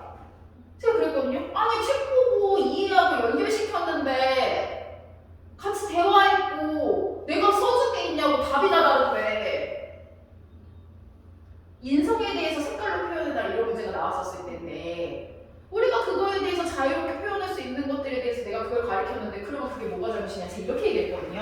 맞죠? 그러니까 무죄죠. 그래서 단체로 붙었거든요.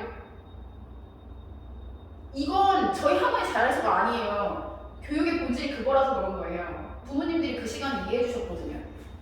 이해할 수 있는 시간. 그 시간이 필요해요. 이 아이들이 기본적인 거를 조금 더 집중할 수 있는 시간들을 주셔야 되는데 계속 어려운 것들이 너무 많이 부과가 되니까 이 아이들이 어린 마음에 보이지 않는 세상에 너무 어려운 말이 많이 쌓여가지고요. 말로 표현을 잘 못해요. 그래서 글을 잘 못 써요. 우리가 쉬워야 말을 하잖아요. 뉴스가 들으면 이해는 가는데 우리 어른으로서 갑자기 그걸 똑같이 말하라고 말 못하잖아. 그거랑 똑같은 원리거든.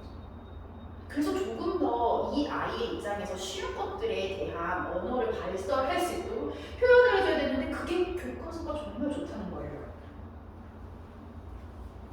그리고 자연스럽게 이렇게 연결되는데 저렇게 연결되는데 자기가 얘기해요. 왜 우리 어렸을 때 보면은 나 이거 어디서 주인공 봤어요 이러면서 저기서 책 갖고 뭐 하잖아요. 그게 바로 연기 활동이었어요. 근데 어느 순간부터 우리가 딱 죽어졌잖아요. 어려운 거라서 그래요. 너무 어려운 거. 자 그러면 우리가 성적적 재능 그런 쪽으로 발현을 좀 시켜주자. 우리가 조금 우리 아이가 여유롭게 갈 수 있도록. 그러면 이제 후천적 재능으로 갔을 때는 어떻게 돼야 되냐면 제가 오늘 꼭 말씀드리고 싶은 이거 꼭 지켜주셨으면 하는 바람인데 사실 제가 여기 돈 10,000원 받는다고 해가지고 설명에 어머니들이 전화 정말 많이 줬거든요. 그 돈을 왜 내야 되냐고. 그러니까 10,000원 안 내고 들을 수 없냐 계속 이러시는데 제가 10,000원을 부과한 이유는 첫 번째는 제가 여기 왔을 때 저에 대해서 아무것도 모르고 전 여기서 미천한 존재이다 보니까 대구에 미천한 존재이다 보니까 돈을 왜 받아 뭐 이렇게 저거 하는 얘기가 제가 그냥 노쇼가 너무 많았고요. 그리고 두 번째는 제 교육 지원이 안 먹혀요. 안 먹히는 분들이 있었어요. 그러니까 마음이 열려진 상태로 제 수업을, 그러니까 제 말을 들으셨으면 분명히 어디선가 이 학원 다니지 않아도 상관없어요, 저는. 근데 조금이나마 변화를 일으키기 위한 게 제 꿈이거든요. 그러면 변화가 이루어져야 되는데 마음의 자세가 안 되어 계셔가지고 계속 막 떠들고 막 놀고 계실 거예요.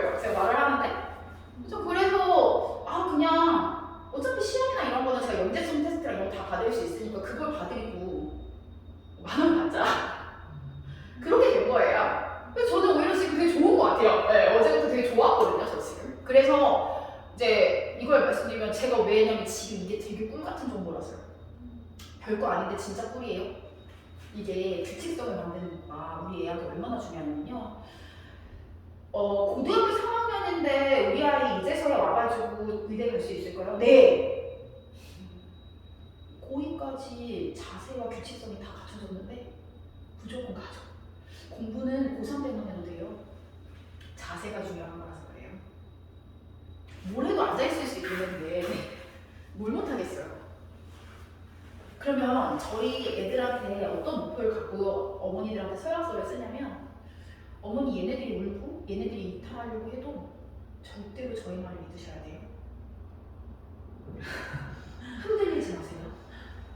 들어왔을 때 핸드폰 제출하고 나갈 때 핸드폰 가져가야 되고 쉬는 시간 아니면 절대로 수업 시간에 물도 마시면 안 되고요. 필기구나 이런 것들은 정해진 자리에 놓은 다음에 그 정해진 자리에 그 필기구 이외에는 쓰지 못하고요. 화장실도 중간에 갈 수 없어요. 쉬는 시간만 활용해야 되고 식사는 이때 먹여주시고 다 그런 식으로 케어를 해요. 이제 중학교부터 들어오면 자 여기서 비법이 있는데 저희 아이들을 제가 암살을 누가 한다고 해요. 누군가가 이 아이를 목표로 그럼 우리 아이들을 1분 만에 아니 1초 만에 다 죽일 수 있어요. 그런 아이를 키우겠다고 했어요. 어떤 느낌인지 아세요? 저희 아이들이 중학교부터 고등학교까지는 딱 5시 반에 들어와요. 5시 29분에 그러니까 5시 31분에 들어오면 하나도 못 들어오거든요.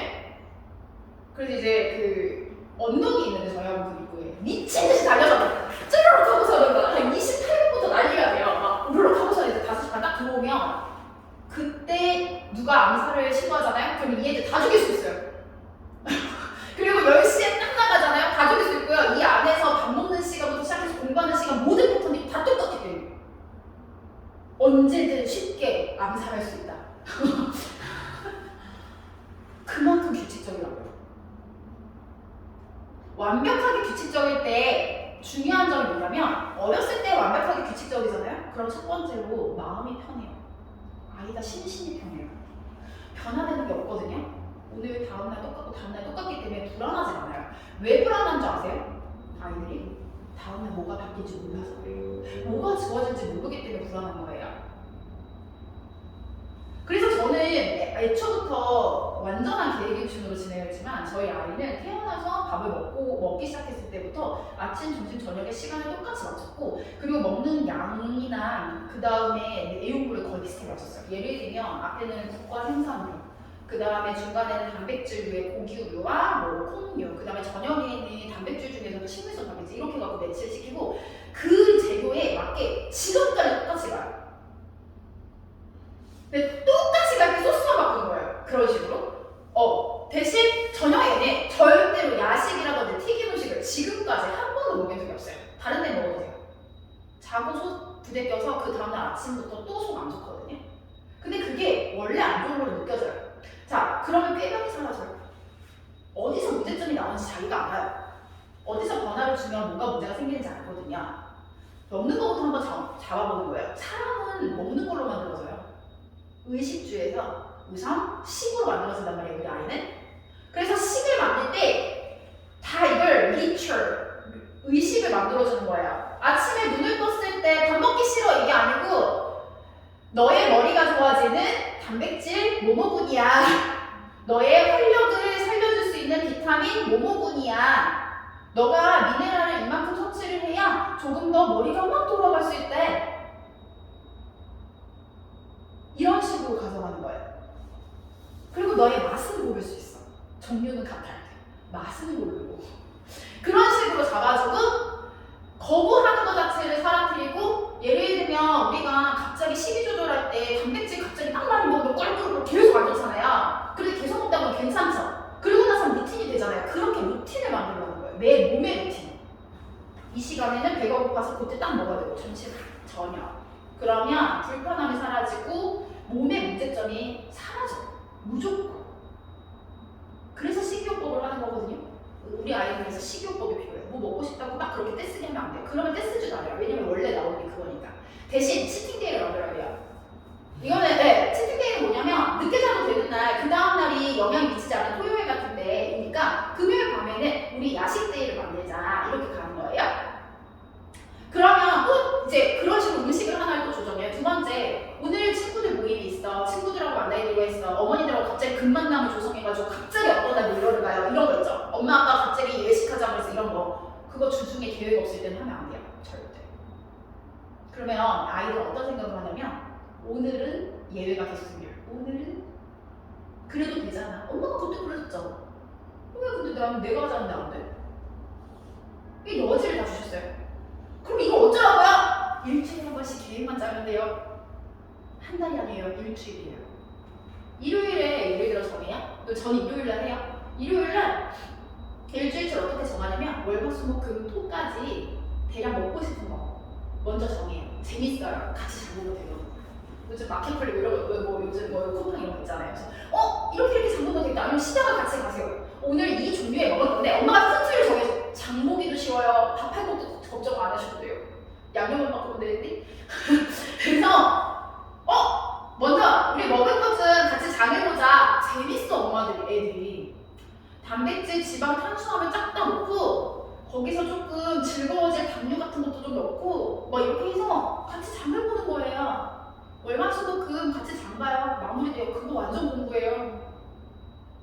네. 그러면서 뭐 보면 되냐면요. 저는 맨날 이거 봐요. 그래서 우리 애가 이거 보는 거 제일 좋아요.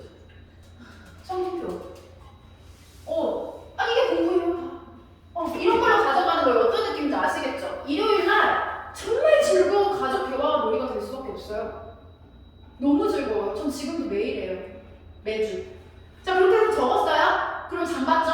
두 번째는 숙제. 언제 뭐뭐 할지. 공부, 뭐뭐 할지 적어요. 그리고 세 번째. 그 계획 안에 꼭 놀이 계획이 들어가 있어요. 놀 때 뭐 할지. 쉴 때 뭐 할지가 있으셔야 돼요. 그 쉴 때가 뭐냐면 자, 우리가 예를 들어서 한 2시간 공부를 했어요. 그런데 이제 1시간 놀기로 했어요. 예를 들어. 근데 그 1시간 동안 아이가 놀 게 안 주어지고 공부 계획만 세워요. 그러다 보니까 쉬는 시간이 그냥 남아버리는데 그러면 계획이 없기 때문에 이 아이들이 어떻게 되냐면 우리가 리모컨 돌리는 효과가 돼요. 자, 우리가 TV를 이렇게 보면 어차피 90분 동안 10분 재밌게 만드는 거거든요. 어떤 TV도. 그 10분이 얼마큼 재밌냐 아니냐의 차이란 말이에요. 그러니까 우리가 만족이 안 되니까 어때요? 90분을 완벽하게 재밌지 않다 보니까 계속 돌려요. 그렇게 하다가 본 것도 없는데 한 4-5시간 지나가니까 그게 바로 TV 리모컨인 거잖아요. 이 아이들이 그거예요. 그래서 게임을 하는 거예요. TV로.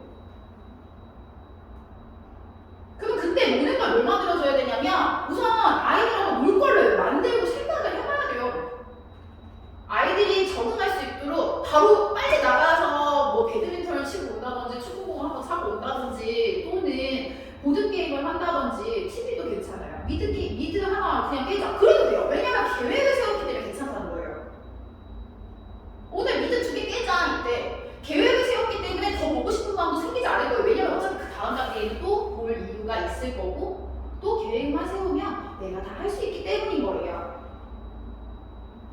막연하게 노는 것을 줘가지고 이 노는 시간들이 막연히 길어지거나 엄마랑 싸우는 일이 계속 벌어지는 이유는 계획을 세우지 않아서 그렇거든요. 그래서 그 계획을 꼭 세우셔야 되고 그리고 아이가 할 것이 마무리가 빨리 됐어요. 그럼 그건 아이 자유로운 거예요. 그거 건드리면 안 돼요. 그럼 아이들이 끝내질 않아요.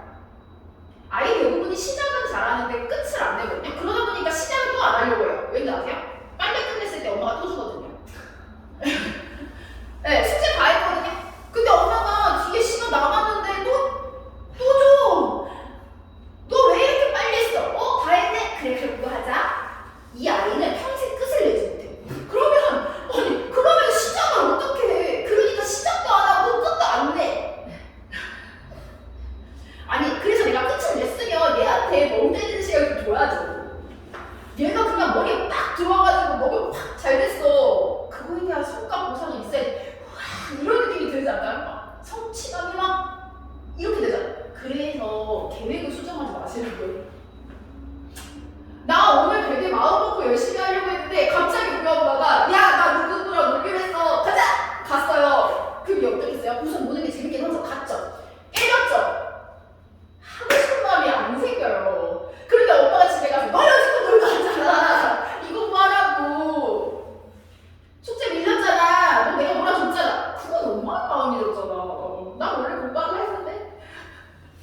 말은 안 했지만 애도 생각은 있어요. 근데 갑자기 이렇게 끼어들고 내가 그렇게 놀아줬잖아 이렇게 엄마 그럼 이건 엄마의 완전 인권 윤리인데요.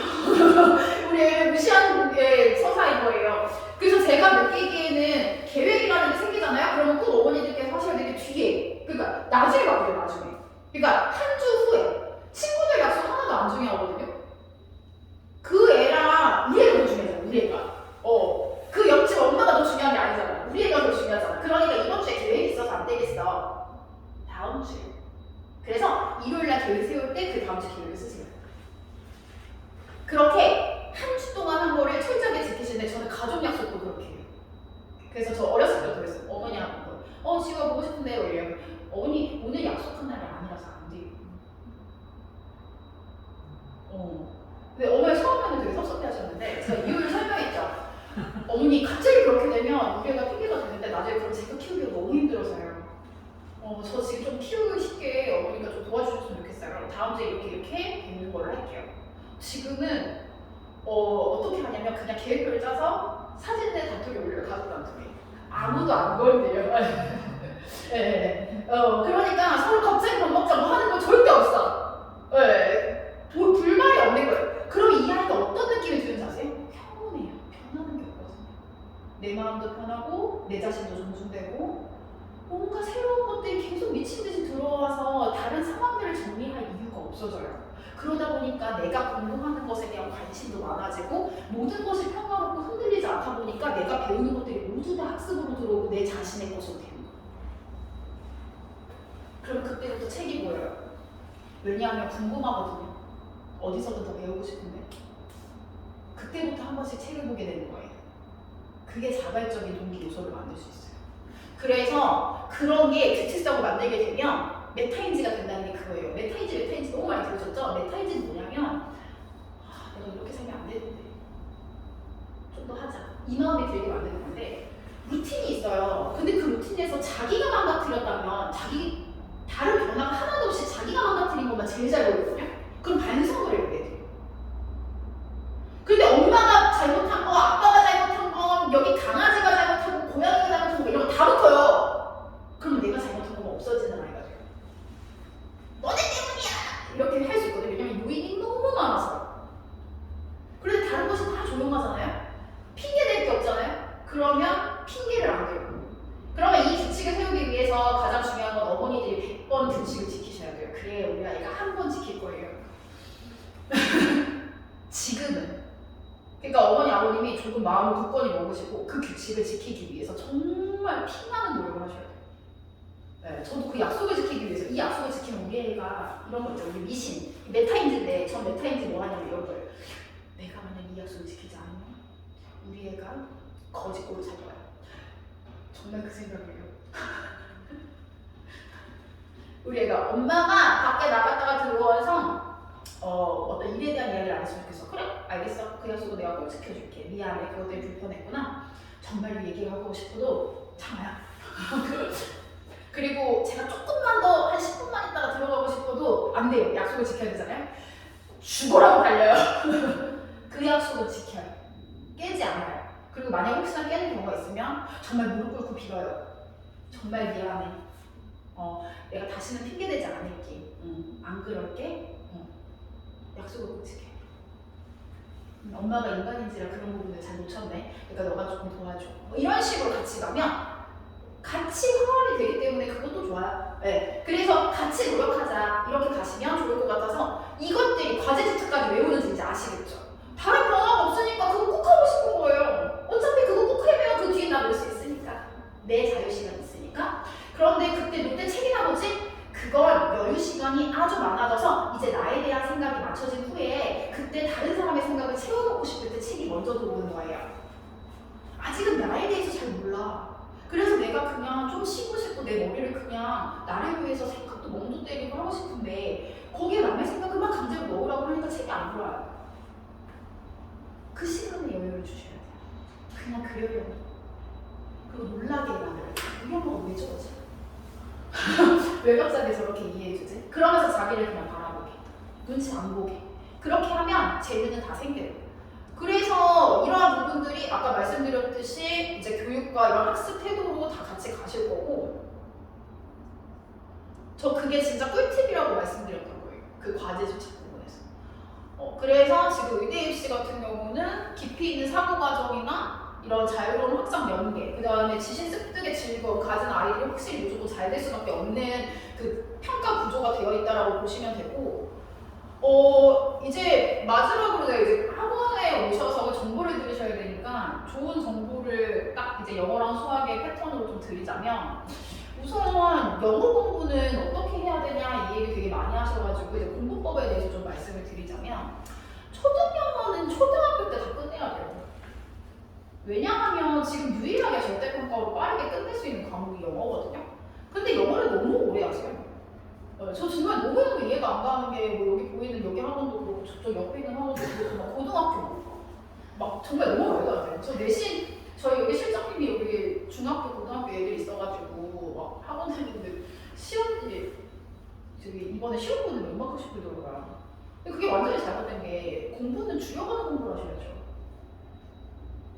아이는 공부를 줄이면서 해야 돼요. 그래서 저는 어떤 식으로 하냐면 저는 학교가 아무리 같고 실력이 같아도 절대로 내신은 같이 두지 않아요. 큰일 나요. 자, 처음에 기출문제 풀렸어요. 근데 기출문제 몇 개 틀렸어요. 그래서 다 맞을 때까지 계속 복사하면서 주잖아요? 그럼 이만큼 되거든요. 근데 그 안에서 무슨 일이 벌어지냐면요. 우선 시간이 엄청나게 낭비되고요. 두 번째는 맞는 거 계속 맞아요. 그리고 틀리는 게 뭐가 틀린지 잘 몰라요. 그게 문제를 너무 많이 풀었을 때 또 문제거든요. 문제를 많이 푸는 건 속도감이나 이런 거에서 되게 좋겠지만, 그래서 첫 번째로는요. 먼저 시험 문제를 풀고요. 거기서 틀리는 것만 빼서 틀리는 종류만 빨리 풀려야 돼요. 그래서 틀리는 종류가 메이크업이 다 됐을 때 그때 이제 마무리가 된 거거든요. 그러면 줄여가는 공부가 되잖아요. 그러니까 한마디로 잘하는 것들, 내가 원래 잘 풀었던 거는 안 보면 되는 거고요. 자기가 풀었던 거 몰랐던 것만 가야 되는데 왜 계속 많이 시키냐고요 도대체. 그리고 많이 주는 학원이 좋은 학원인 줄 아신다고요. 절대 아니에요.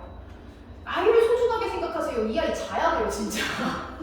좀 쉬어야죠. 네. 목숨이 있는 아이들이에요. 죽을 수도 있어요 진짜.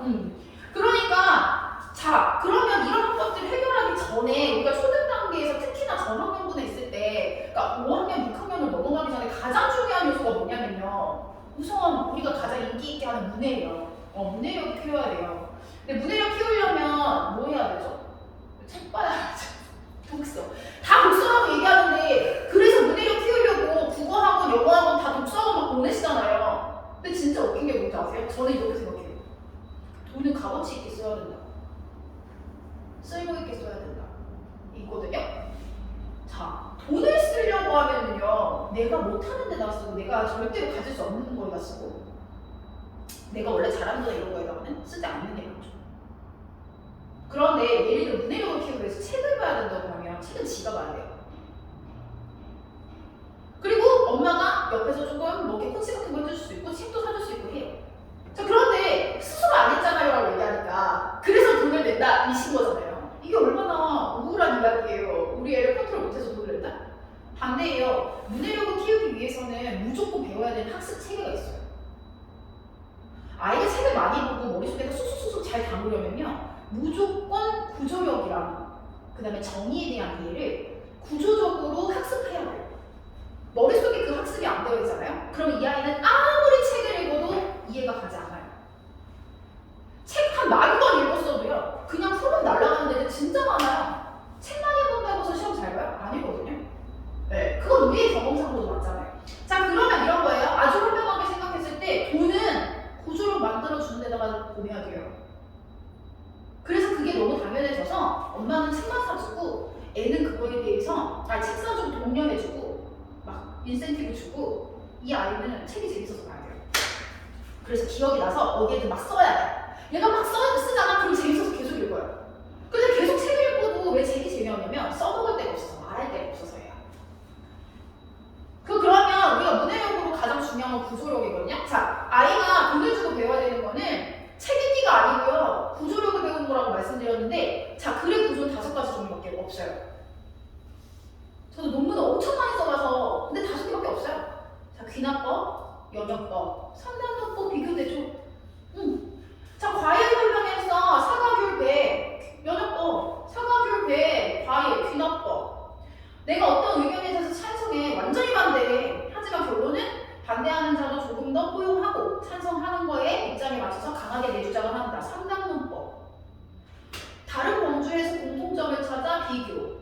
같은 범주에서 다른 점을 찾아 대조. 이거를 좋은 글에서 보면서 그거에 맞춰서 써보고 표현해 봐야지 되고, 그 좋은 글들을 계속해서 패턴 있게 많이 봐서 5가지의 구조력을 머릿속에서 몸소 익혀. 그리고 나서 책을 보면 아, 이거 영역법적 구조로 되어 있네. 뭐부터 중요한 것부터 읽어야겠구나. 아, 비교대조를 만들고 있네. 이것들이 말로 표현하지 않아도 머릿속에서 그렇게 막 굴러간다는 거예요. 그 구조 알려주고 그 다음 정의. 자, 우리가 말을 잘하는 사람은 길게 표현하지 않아요. 정의로 딱 한마디로 표현하죠. 그게 바로 교과서에서 추구하는 방향이에요. 그래서 노란색이나 뭐 이런 거에 네모칸 볼리체로 되어 있는 이유가 그 정의를 이해하라는 거거든요. 그런데 모두 다 정의를 이해하지 않고 냅다 단어만 암기를 시켜요, 학원에서. 영어 단어 뜻, 영어 단어 뜻, 스펠링 미친 듯이 외워가지고 막 쏟아버서 오늘 다 맞았대. 그래, 잘했다. 그 단어 어디다 쓸 건데? 못하잖아요. 간간히 몇 개 기억나는 거 빼고 잘 못 쓰는 이유가 뭔지 아세요? 어떻게 활용하는지 몰라서 그래요. 영어 문제에서 지금 수능 특강 영어 독해 연습에 있는 문제예요. 자, 여기서 공부 정말 잘하는 친구들이 이 오답이 너무 많았어서 제가 그냥 예를 든 거예요. Intuition, feedback, education, reasoning, technology. 딱 보시면 아시겠지만 단어는 너무 쉽잖아요? 근데 오답률이 너무 높았어요. 이 이유는 정답이 피드백이어서요. 피드백은 무슨 의미인지 아세요? 우리가 한국말로 딱 얘기하려면 기억이 안 나요. 그죠? 피드백이 피드백이지 라고 다 얘기했거든요. 고3애들 똑같이 얘기해요. 피드백이죠 이런 거예요. 그걸 정의로 알았었으면 안 틀렸죠. 바로 나왔는데 우리 정답이. 단어에 대해서 영역이나 그 단어가 뭐 예를 들면 아까 뭐 second first에 대해서 얘기를 했었으니까 뭐 필요 없는 잡소들을 다 빼고 남은 나무들만 남겨서 그거를 활용가치로 높여가지고 돈을 벌고 막 이렇게 하는 것들에 대한 정의가 나왔어요. 거기 옆에 second first가 있으면 아이의 입장에서는 인공수비라고만 외우지 않고 그 안에 생태가 어떻게 파괴되고 있는지까지 머릿속에서 기억이 남은 상태로 정의가 들어갈 거예요. 네, 단어와 영역 그리고 그거에 대한 예문 쓰임들을 이해해야 되는데 그렇게 가기엔 지루하니까 책을 보면서 그 안에 있는 내용들을 정의로 옮겨 담는 정의 담는 작업들이 계속 들어가야 되는 거예요. 그래서 어떤 내용을 보고 정의로 확인을 할 수 있어야 돼요. 자, 그럼 피드백이 뭐였냐면 피드백은 A라는 인풋이 들어가잖아요. 그러면 아웃풋은 정확하게 B라는 게 딱 나와요. B 이상은 나올 수 없어요. 그게 피드백이에요. 자동 반응. 그래서 피드백 안에는 오토매틱한 게 들어가 있어요. 우리가 신호등을 파란 초록불을 보잖아요. 그러면은 건너가는 피드백이에요. 불을 봤어? 움직여.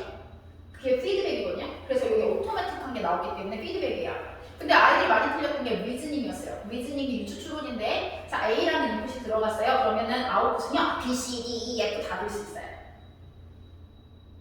그게 유추 추론 리즈닝이에요. 인투이션은요 내가 이해한 게 아니고요 내가 본 거예요. 인지만 한 거예요. 그래서 A는 A예요. perceive 한 거예요. 그래서 정확하게 의미가 완전히 다른데 아이들이 동의어로 외우고 치고 넘어간 것들이 있어요. 여기서 그게 피드백과 리즈닝이에요. 그래서 다 틀렸어요. 자, 결론적으로는 그 의미 체계를 어렸을 때부터 당연하다고 생각한 단어들 그런 식으로 이해하고 갔었어야 했다는 거예요. 자, 그러면 다시 정리해볼게요. 영어의 공부 꿀팁이에요. 다시 영어 공부뿐만 아니고 다른 모든 과목이 똑같아요. 구조력을 먼저 키워야 돼요. 자, 그래서 문해력의 기준에서 첫 번째 구조력을 가르치시고 두 번째는 어휘력을 키울 때 강제적으로 암기라는 것이 아니고 글을 읽은 거 안에서 정의로 담아서 하나의 언어로 정리되는 느낌. 그러니까 우리가 학교 수업 때 학습 목표를 배우는 게 이렇게 중요한 거예요. 제가 그러니까 학습 목표에 집착을 그렇게 하는 거예요. 오늘 우리 수업 때 5개 단어 배울 거야. 여기 제가 단체로 얘를 빼가지고 저 엄청 욕먹고 있거든요. 한 번 단체로 빼가지고 저 진짜 지금 쌩 나쁜 사람 되었어요. 어떻게 할지 지금 고민 중인데 제가 5단어만 가르쳤어요. 5단어만 가르치려고 했어요. 근데 그 5단어 안에 정의가요 진짜 많아요. 너무 적게 가르치는 거죠? 적게 가르치면 아닌 거예요. 전 그걸 정말 알려주고 싶은 거예요, 아이들한테. 5개의 단어 안에 들어가 있는 내용이요? 어마어마해요, 진짜. 아이 하나 배우잖아요.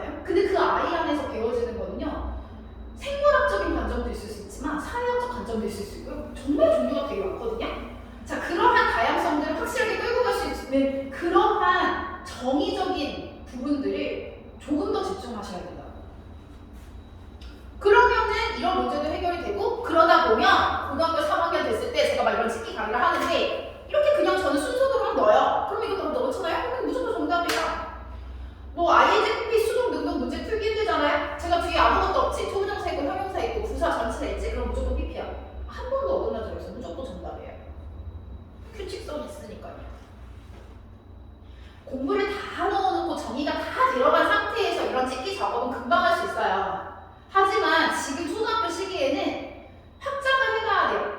자, 그러면 첫 번째로 지금 다 중요한 거 말씀드렸으니까 학습 방향이 어떻게 돼야 되냐면요. 먼저 글쓰기가 중심이어야 돼요. 글을 왜 써야 되냐면 문제 풀이보다 더 중요해요. 왜냐면 글쓰기는요 사실관계를 파악하는 거거든요. 그렇기 때문에 글쓰기를 쓸 때 우리가 먼저 뭐예요? 단어를 찾죠. 근데 그 단어 안에 뭐가 있어요? 글이 있잖아요. 그러니까 단어를 찾고 그 내용을 쓰기 위해서 글을 보잖아요. 그 과정으로 바꿔야 돼요. 글을 쓰기 위해서 단어를 보고 단어 안에 있는 글들을 찾아서 본다. 그러면 사실관계 파악은 완벽하게 되고 주제 파악도 돼요. 자, 그 다음으로 넘어가서 뭐 하냐면요. 그걸 바탕으로 유추추론을 해서 문제를 풀 수 있으면 돼요. 유추추론 문제가 빈칸 영역에서 제일 어려운 거거든요. 우리는 앞으로도 유추추론이 제일 어려워요. 그렇기 때문에 문제풀이는 꼭 하셔야 되거든요. 그럴 때 문제풀이가 중심이 되는 것이 아니고요. 방금 말씀드렸듯이 라이팅이 먼저 주가 돼서 내가 전에 배웠던 지식하고 정의되어 있던 거랑 구조되어 있는 거 있잖아요. 그걸 그대로 써봐야 돼요. 내가 써본 애들만이 그 구조가 보여요. 구조별로 풀어야 돼요. 그냥 길게 쓰면 영어 되게 잘 쓴 것 같죠? 중학교 2학년 올라가서 수행평가 봤을 때 그 애들 점수 잘 안 나와요. 다셔주를 쓰더라도 귀납법, 연역법 이렇게 구조에 맞춰서 쓴 애들이 훨씬 잘 나오고요. 여기 동네들 제가 시험 되게 많이 봤었는데 first, second 똑같이 파이널 그 다 똑같아. 나 지금 이게 뭐지 이랬어요.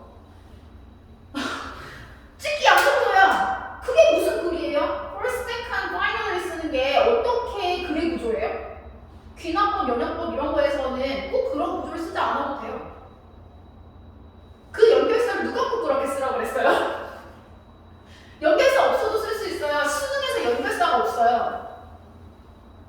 우리나라 사람들만 연결사를 엄청 쓰지. 미국 가서도 계속 연결사 써.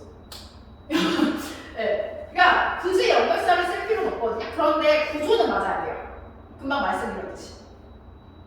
그러니까 in contrast를 왜 써야 되는지, similar를 왜 써야 되는지도 알아야 되는 거예요. 비교와 대조해서 극명하게 다른 데서 써요. 그걸 아는 친구들은 기본적으로 내가 그걸 쓸 수 있기 때문에 나중에도 이 글에 대해서 분명하게 빠르게 이해할 수밖에 없어요. 그래서 저는 우선 기본적으로 구조력을 갖추고 어휘력을 갖춰야 된다. 그리고 지식 확장을 왜 해야 되냐면 아까 말씀드렸듯이 그런 문제를 잘 이해하기 위해서는 어떠한 텍스트라도 해독할 수 있는 능력이 있어야 돼요. 디코드 해야 되는 거예요. 어떤 거는 봐도 다 이해가 해야 돼. 그러려면 어때야 되면 마음이 열려 있어야 돼. 네, 그런 거거든요. 그래서 지금 어렸을 때부터요 사회과학적인 그 전문 지식들을요 아주 많이 넣어주셔야 돼요. 아주 많이. 그래야 아이들이 그걸 엮어요. 왠지 알아요? 지금은 어떠한 지식이 어렵다 쉽다가 없어요. 그냥 아는 거거든요. 그러니까 그냥 아는 거를요 마구 엉키게 해줘야 돼요. 지금 소셜 사이언스 저희도 뭐 5월달에 뭐 이제 초등 오픈반 있으니까 지금 한 2번, 3번 이렇게 수업을 했는데 소셜 사이언스 그거 2번 배웠다고 그거를 연결시키라고 하니까 그걸 또 말을 하더라고요. 아무리 어려워도 계속 궁금해서 말하고 이해시켜주잖아요. 그럼 그거에 대해서 다 연결해요. 프로젝트 이런 식으로 이제 방향을 잡아서 했는데 아이들이 자기가 궁금하니까 어찌됐건 물어보면서 계속해서 읽더라고요. 그래서 처음에는 막 집에서 죽으려고 했었는데 딱 두 번째 시간에 제가 너무 깜짝 놀랐던 게 쉬는 시간에 앉아갖고 책을 보면서 선생님한테 얘기를 하는 거예요. 거기 아래 있는 애들이. 그래서 저 너무 깜짝 놀랐어요. 되게 긍정적이다 이 생각했거든요. 근데 누가 한 명이 욕보를 트니까 나도 그거 아는데 하면서 이제 책 피면서 같이 보는 거예요. 그런 분위기가 계속 이어져야 돼요. 아이들은 궁금하거든요, 많이. 근데 왜 학원 가서 그런 대화가 안 나눠질 수밖에 없는지 아세요? 답 맞춰야 되니까요. 해석해야 되니까요. 단어를 시험 봐야 되니까요. 네, 그런 것들을 보셔야 돼요. 이제 마지막으로 수학 하나 말씀드릴 건데, 자, 수학은 제가 대학교에서 이제 교수는 아니지만 강사로 경제수학을 제가 가르치는데 한 타임씩 수학을 보면 우리가 수능을 만점받을 수 있는 방법에 대해서 알게 돼요. 수학 때문이 아니고요. 자, 수학을요, 우리가 여기 세화고가 제일 어렵거든요. 저희 강남 서초동에서.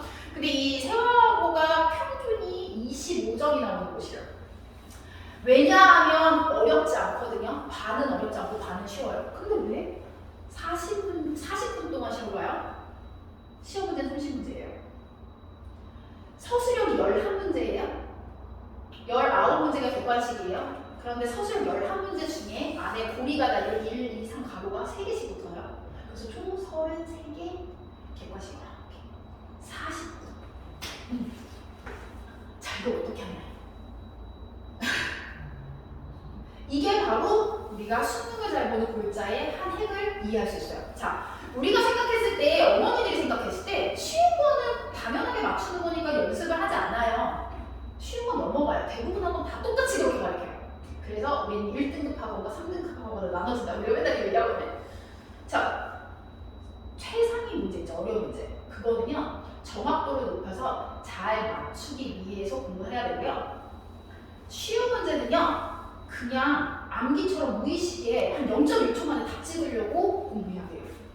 그래서 예를 들어 초등 문제 같은 경우에 최상위 문제에서 그 앞에 유형 문제 있죠? 유제 문제 그것까지는 자동 반응 그냥 바로 툭툭툭 답이 떨어져 나올 때까지 그것만 아주 기본적인 것만 딱 자동 반응으로 연습하고 그 뒤에 문제는 시간을 많이 주더라도 완벽하고 정확하게 풀 수 있는 방식으로 해야 돼요.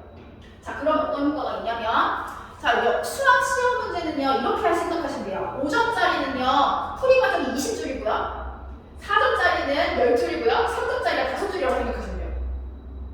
자, 그런데 20줄의 풀이 과정을 다 쓰다 보면 무조건 우리 인간이고 두려운지라 오류가 나요. 그러면 이 아이들이 공부 잘하는 수학 아이들을 어떻게 할까요? 거기에 중간 과정 정도는 아까 5줄짜리 정도의 문제일 거라 퉁치고 암기고 끝나요. 과정이 없어. 그거를 5줄이나 10줄 사이로 줄여놓는 거예요. 이 과정이에요.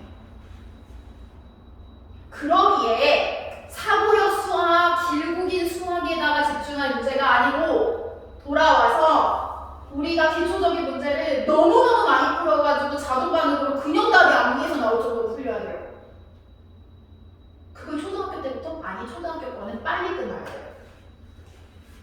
우리 아이가 공부를 정말 잘하고 진짜 자존감 높고 내가 모든 선택할 수 있는 아이로 키울 수 있어요. 이거는 정말 금수저 아이들만 할 수 있는 거예요. 그게 6학년 때까지 중학교 수학을 끝내는 거예요. 근데 어떻게 끝내는 거냐면 초등학교 교과서 과정은 5학년 2학기까지는 그냥 후루룩 날아가야 돼요. 후루룩. 6-1, 6-2가 드디어 수학의 시작이에요. 그래서 6-1, 6-2까지만 최상위 수학의 하이레벨 전 문제까지 80%까지 맞춰서 바로 중등으로 넘어가시면 돼요. 자, 중등으로 넘어가면 이것도 완전 꿀팁이에요. 이건 초등학교 때 중학교 공부를 할 수 있기 때문에 말씀드리는 게 개통 수학이에요. 자, 우리가 수학이라고 하지만 총 4가지 종류가 있어요. 대수, 그 다음에 도형, 기하, 확률 통계. 예. 자, 그럼 이 4가지 중에서 우리가 첫 번째로 대수가 기본적으로 수능에서 80%를 차지하고 있기 때문에 우리가 이 부분에 대해서 잘해야 되는데 우리의 교과과정상 1-1은 대수, 1-2는 도형, 2-1은 대수, 2-2는 도형 기하. 그 다음에 3-1 대수, 3-2가 통계 도형 기하. 이렇게 돼요. 애들이 뭐 좀 할라 하면 네, 그렇게 되거든요. 자, 그렇기 때문에 우리 아이가 6-1위로 기본적인 방정식과 함수에 대한 이해를 약간이라도 했다면 그 다음으로 바로 빨리 넘어가서 중학교 1-1, 2-1, 3-1 개통으로 묶어서 계속 돌려야 돼요. 이건 심화 문제까지 완벽하게 풀 수 있어야 돼요. 센 B는 안 틀려야 돼요. 그 정도까지 돌리면 자, 그 정도까지 한 2번 정도 돌려요. 그 정도 2번 돌리고 밑에 도형을 하잖아요. 그럼 도형은 수월하거든요. 생각보다. 그래서 1-2를 할 때요. 1-1부터 쭈루룩 복습을 같이 동시에 붙여서 돌리는 거예요. 겹쳐서. 그럼 안 잊어버려요. 도형은 수월하기 때문에. 자, 그래서 기본적으로 대수 끝내면 도형이 수월해져요. 무조건 수월해져요. 방정식을 쓸 수 있어서. 그래서 수월해지니까 그걸 바탕으로 쭉 이어서 다시 돌리는 거예요. 이렇게 완벽하게 철저하게 돌리잖아요. 그러면 수상하가요. 그냥 3개월 만에 다 끝나요. 중등이 튼튼하지 않기 때문에 고등수학이 안 되는 거예요. 무조건. 그리고 어머님들께서 잘 모르시는 부분이 있으신 게 우리가 이제 수능에 가서 MMI를 보고 수리 논술을 볼 때요. 시험 문제가 중등 문제예요. 절대 고등 문제가 안 나와요. 중등 문제가 꼬여서 나오면 진짜 어려워요. 고등 수학하고 딱 맞닿아 있는 그 느낌이 아니어서요. 그렇기 때문에 잘 살펴보면 중학교 2학년, 3학년분에 있는 방정식 문제들이 굉장히 어렵고 까탈스러운 문제로 나오거든요. 그게 바로 기본기의 튼튼한지를 확인하기 위해서 수리 논술을 그걸 베이스로 깔고 거기 안에다 내용을 넣는 거예요. 그럼 제가 공부시킨 우리 아이 공부 방법이 맞네요. 그죠?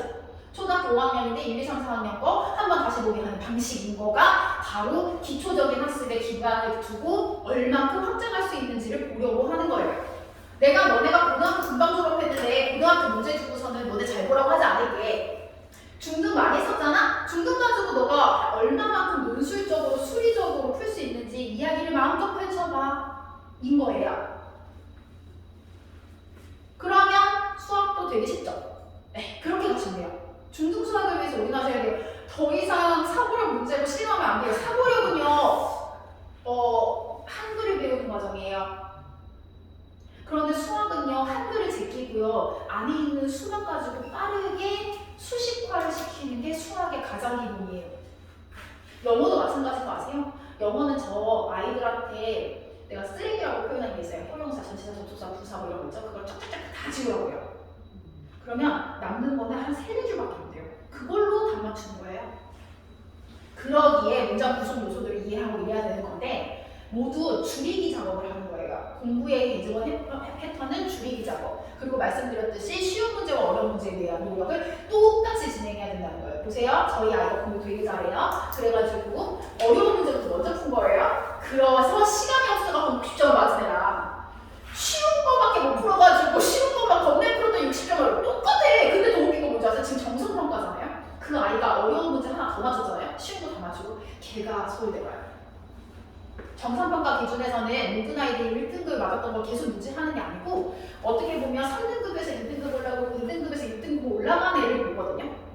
그러니까 성적 양상 추이가 올라가는 것들을 확인하기 때문에 기본적으로 1등을 뽑는 게 아니고요. 올라간 수치가 높은 아이들을 1등으로 해요. 저 그래서 제가 어떤 미친 짓을 하는지 아세요? 저 이번에 고등학교 1학년 저희 애들이랑 일부러 내신 준비 안 했다요. 아니. 그냥 가서 보겠어요. 얘네 완전 정상평가거든요. 저 얘네 서울대 어디 보낼 생각이고 거기에 뭐 연대 약대 입학사정관 부모님도 계시고 막 이렇게 하시는데 어머니들이 막 허용해 주셨어요. 그래가지고 내신 준비 안 했으니까 한 반 맞았나? 허용 괜찮아. 수업 같은 건 잘했죠. 수학 영어 이런 거 기본적으로 잘 나오니까. 근데 완기과목 이런 것들 왜냐면 기말고사 툭 치려고요. 유일하게 고등학교 1학년 2학기만 3대 평가인데 그때만 정성평가를 제일 길게 해요. 그래서 일부러 그렇게 전략도 짜요. 퍼센트도 많고. 그래서 다음번 시험 때 무조건 올려놓는 거예요. 만점 가까이. 그리고 나서 쭉 유지하면 걔는 그냥. 근데 진짜 웃긴 게 기본 실력이라는 게 얼마나 중요하냐면 그렇게 했는데도 정말 제일 못한 애가 반에서 7등 나죠. 그게 기본인 거예요. 중학교 때 계속 했었으니까. 그래서 그 자신감도 줬어요. 반에서 7등, 전교에서 20등이거든요. 이렇게 안 해도 나오긴 하면 조금만 더 잘 1등하겠네. 그러니까 그게 또 자신감이 생기더라고요. 그래서 그러한 자신감도 만들어줄 수 있으려면 지금 제가 말씀드렸듯이 어떤 거든 시작하기 쉽고 끝나는 것도 마무리도 편안한 일로 만들어주고 그런 상태에서 규칙성 있게 생활하고 금방 보조력 잡아주고 미니멈 맥시멈 문제들 다 같이 챙겨가고 하는 것들이 아주 유연하게 같이 계속 초등학교 때부터 연습이 되시면 그 이후부터는 어머니들이 건들지 않아도 아이들이 잘한다는 거예요. 그래서 저는 쉬운 문제를 되게 열심히 지금 많이 연습할 수 있는 시기가 어떻게 보면 초등학교고 그걸 바탕으로 나중에 중고등학교 때 어려운 문제를 끈기 있게 마음 편하게 풀어가는 게 더 좋다고 저는 생각하기 때문에 그 부분들에 대해서 조금 더 집중을 했으면 좋겠다. 그래서 이제 마무리를 짓자면 자기주도 학습이 곧 고교학점 되고 그게 곧 학종이라는 거 그걸 말씀드리고 싶었던 부분이에요. 네. 그럼 정리를 다시 해보면 오늘 꼭 가져가셨으면 좋겠는 게 우선 첫 번째로는 이제 그 아이의 과제 집착이나 메타인지 이런 유행하는 말들을 우리 아이에게 장착하기 위해서는 빵 싸고 딱 죽일 수 있을 만큼의 규칙성을 정하시고 여기에 집에 들어가시든 보시면 여기 아트박스 제가 운영하는 거 아닌데 아트박스 가시면 그 일주일치 그 스티커 그 있잖아요. 그거 하나씩 사셔가지고 여기에도 쓰고 저기에도 쓰고 해가지고 그 저는 화장실에도 붙이고 입구에도 붙이고 이렇게 하거든요. 그래서 그거 이렇게 써가지고 꼭 한번 활용해 보시고, 두 번째는 이제 수학 공부랑 영어 공부에 대한 의미 그걸 조금 더 짚어보시고, 세 번째는 학교 수업 잘 듣게 해주셔야 돼요. 그 부분을 꼭 이제 해서 우리 아이랑 좀 즐거운 놀이라든지 이런 것도 같이 만들어가고 함께 지낼 수 있는 것들에 대한 이해도 많이 높이시고, 이 아이를 이해할 수 있도록 좀 쉬운 단계부터 발설을 하고 발화해서 글도 쓰고 표현할 수 있는 이런 아이로 키워주시면 이 아이들은 무조건 성장 잘할 거예요. 네, 저는 아이의 영향을 정말 1000% 있거든요. 정말 놀라운 정도로. 저희 아이는 42개월 동안 엄마 아빠를 못했어요. 한마디도 하지 못했어요. 그래서 제가 한 게 제 주변 친구들하고 계속 비교를 하게 되고 뭐 어린이집과를 비교하게 될까봐 제가 그래서 유치원을 안 보낼 거예요. 근데 제가 보고했거든요. 그랬더니 영재로 커 있더라고요. 어느 시험을 가던 부족함 없이 불편 없이 시험을 보려고 해요. 저희 아이야말로 동네에서 제일 바보 같은 애였어요. 엄마 아빠 못하고 기저귀 45개월까지 차고 젖병 물고 다니고 이런 애였거든요. 네. 그런 애도 그렇게 컸고, 제가 한국에서 그 프랑스에서 있다가 고등학교 1학년 때 한국에 돌아온 이유는 저는 거의 앵벌이해서 프랑스에서 한국에 들어왔어요. 집이 망해가지고. 네, 그래서 집이 망해서 비행기 값을 겨우 돈 모아서 한국에 겨우 들어와서 제가 한 게 대치동 한복판에 있는 저희 지금 제가 살고 있는 그 아파트의 상가에 빵집인데 아직도 있어요. 제 고등학교 때 그 상가. 거기서 그 빵 정리를 새벽에 5시에 하면 매일 10,000원씩을 줬어. 그 돈 벌어가지고 책값 해가지고 수능 2개 드렸거든요. 자, 근데 그런 것들을 하면서 제가 느낀 게 뭐였냐면, 공부에 힘 이렇게 주는 겁니다.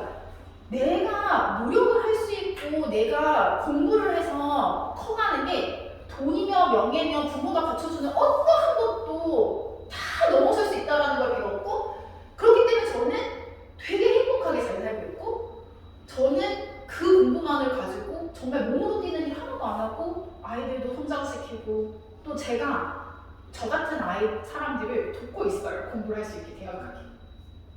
네, 그게 되더라고요.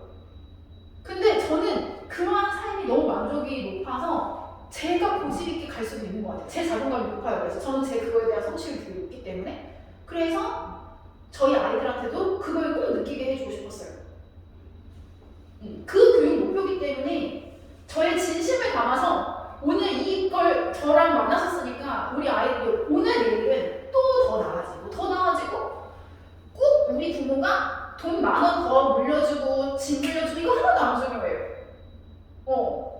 저는 엄마 아빠가 공부를 가르쳐가지고 저희 집이 단칸방으로만 5년 동안을 살고 화장실도 없는 집에서 살았는데도, 근데도 저 지금 친구들이 제일 원하는 그 원어민 아파트에 살고 우리 엄마 아빠 강남에 집 사주고 한강 보이는 아파트도 몇 채나 샀어요.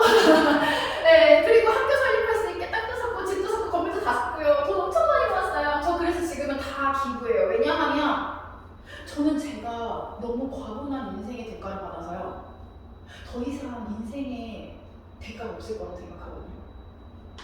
왜 사람은 제로섬 효과가 있잖아요. 근데 저는 여기서 무너지는 게 너무 싫어서 모두 봉사하고 살자가 한 5년 전부터 제 목표예요.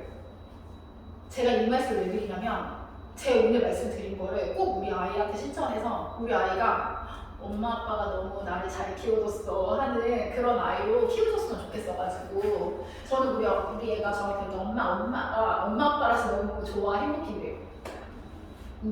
그 가치를 계속 좀 만들어주셨으면 좋겠어요. 네, 그래서 오늘 되게 좋은 만나셨기를 바라고 감사합니다. 네, 궁금한 거 있으시면 이제 물어보셔도 되고 그렇습니다. 네. 검사 테스트 신청하는 테스트 신청하는 네네. 저희 선생님한테. 네네. 그러면 제가 이제 테스트 조금 전체적으로 해드릴게요.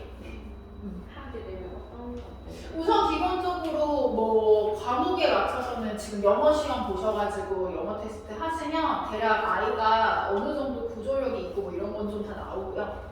그리고 뭐 수학 원하시면 수학 테스트 보시면 거기서 또 어떤 부분의 방향으로 가실지에 대한 테스트도 가능하세요. 두 개 선택인가요? 다 하셔도 돼요. 네. 제가 시험 보고서는 그거 설명해 드리는 거는 전혀 문제 없어요. 네. 키드를 선생님이 주시는 제가 할게요. 네. 제가 해드릴 거예요. 왜냐하면 어찌됐건 성향 파악이나 아이의 방향성은 제가 먼저 말씀을 드리고, 그리고 이제 그 밑에 뭐 선생님들이 이런 선생님들한테 이제 그거에 대한 교육 방안들을 제시하고 맞는 방안들을 말씀을 드리는 거라서.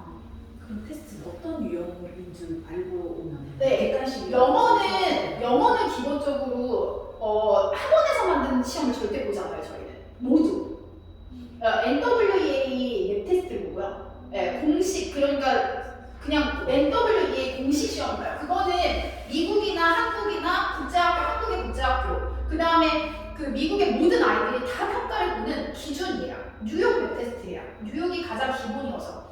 뭐 DIS나 이런 데 들어가실 때도 보는 시험이고요. 저희는 그래서 그 규격화된 시험 보고요. 그래서 NWEA를 보시면 가장 좋은 점은 사실관계를 봐보고 유추 추론 관계가 어느 정도 되는지 알 수 있고, 그 다음에 정의력을 알 수 있어요. 제가 왜 다른 시험을 보지 않냐면 우리가 만들어서 시험 보면은 이 아이 학원용이 돼요. 계속 말씀드리지만 저희 다니는 친구도 마찬가지일 텐데 계속 웹 테스트 매달 볼 거거든요. 그러니까 계속 봐서 그거에 대한 객관적인 수치를 계속 보셔야 돼요. 평균적으로 이 아이들이 몇 학년 때 이 정도 성적이 나오는구나. 그래서 우리 아이가 그 평균에서 왔다 갔다 어느 정도 움직이는지 그 객관화된 수치를 보셔야 돼요. 수학도 마찬가지예요.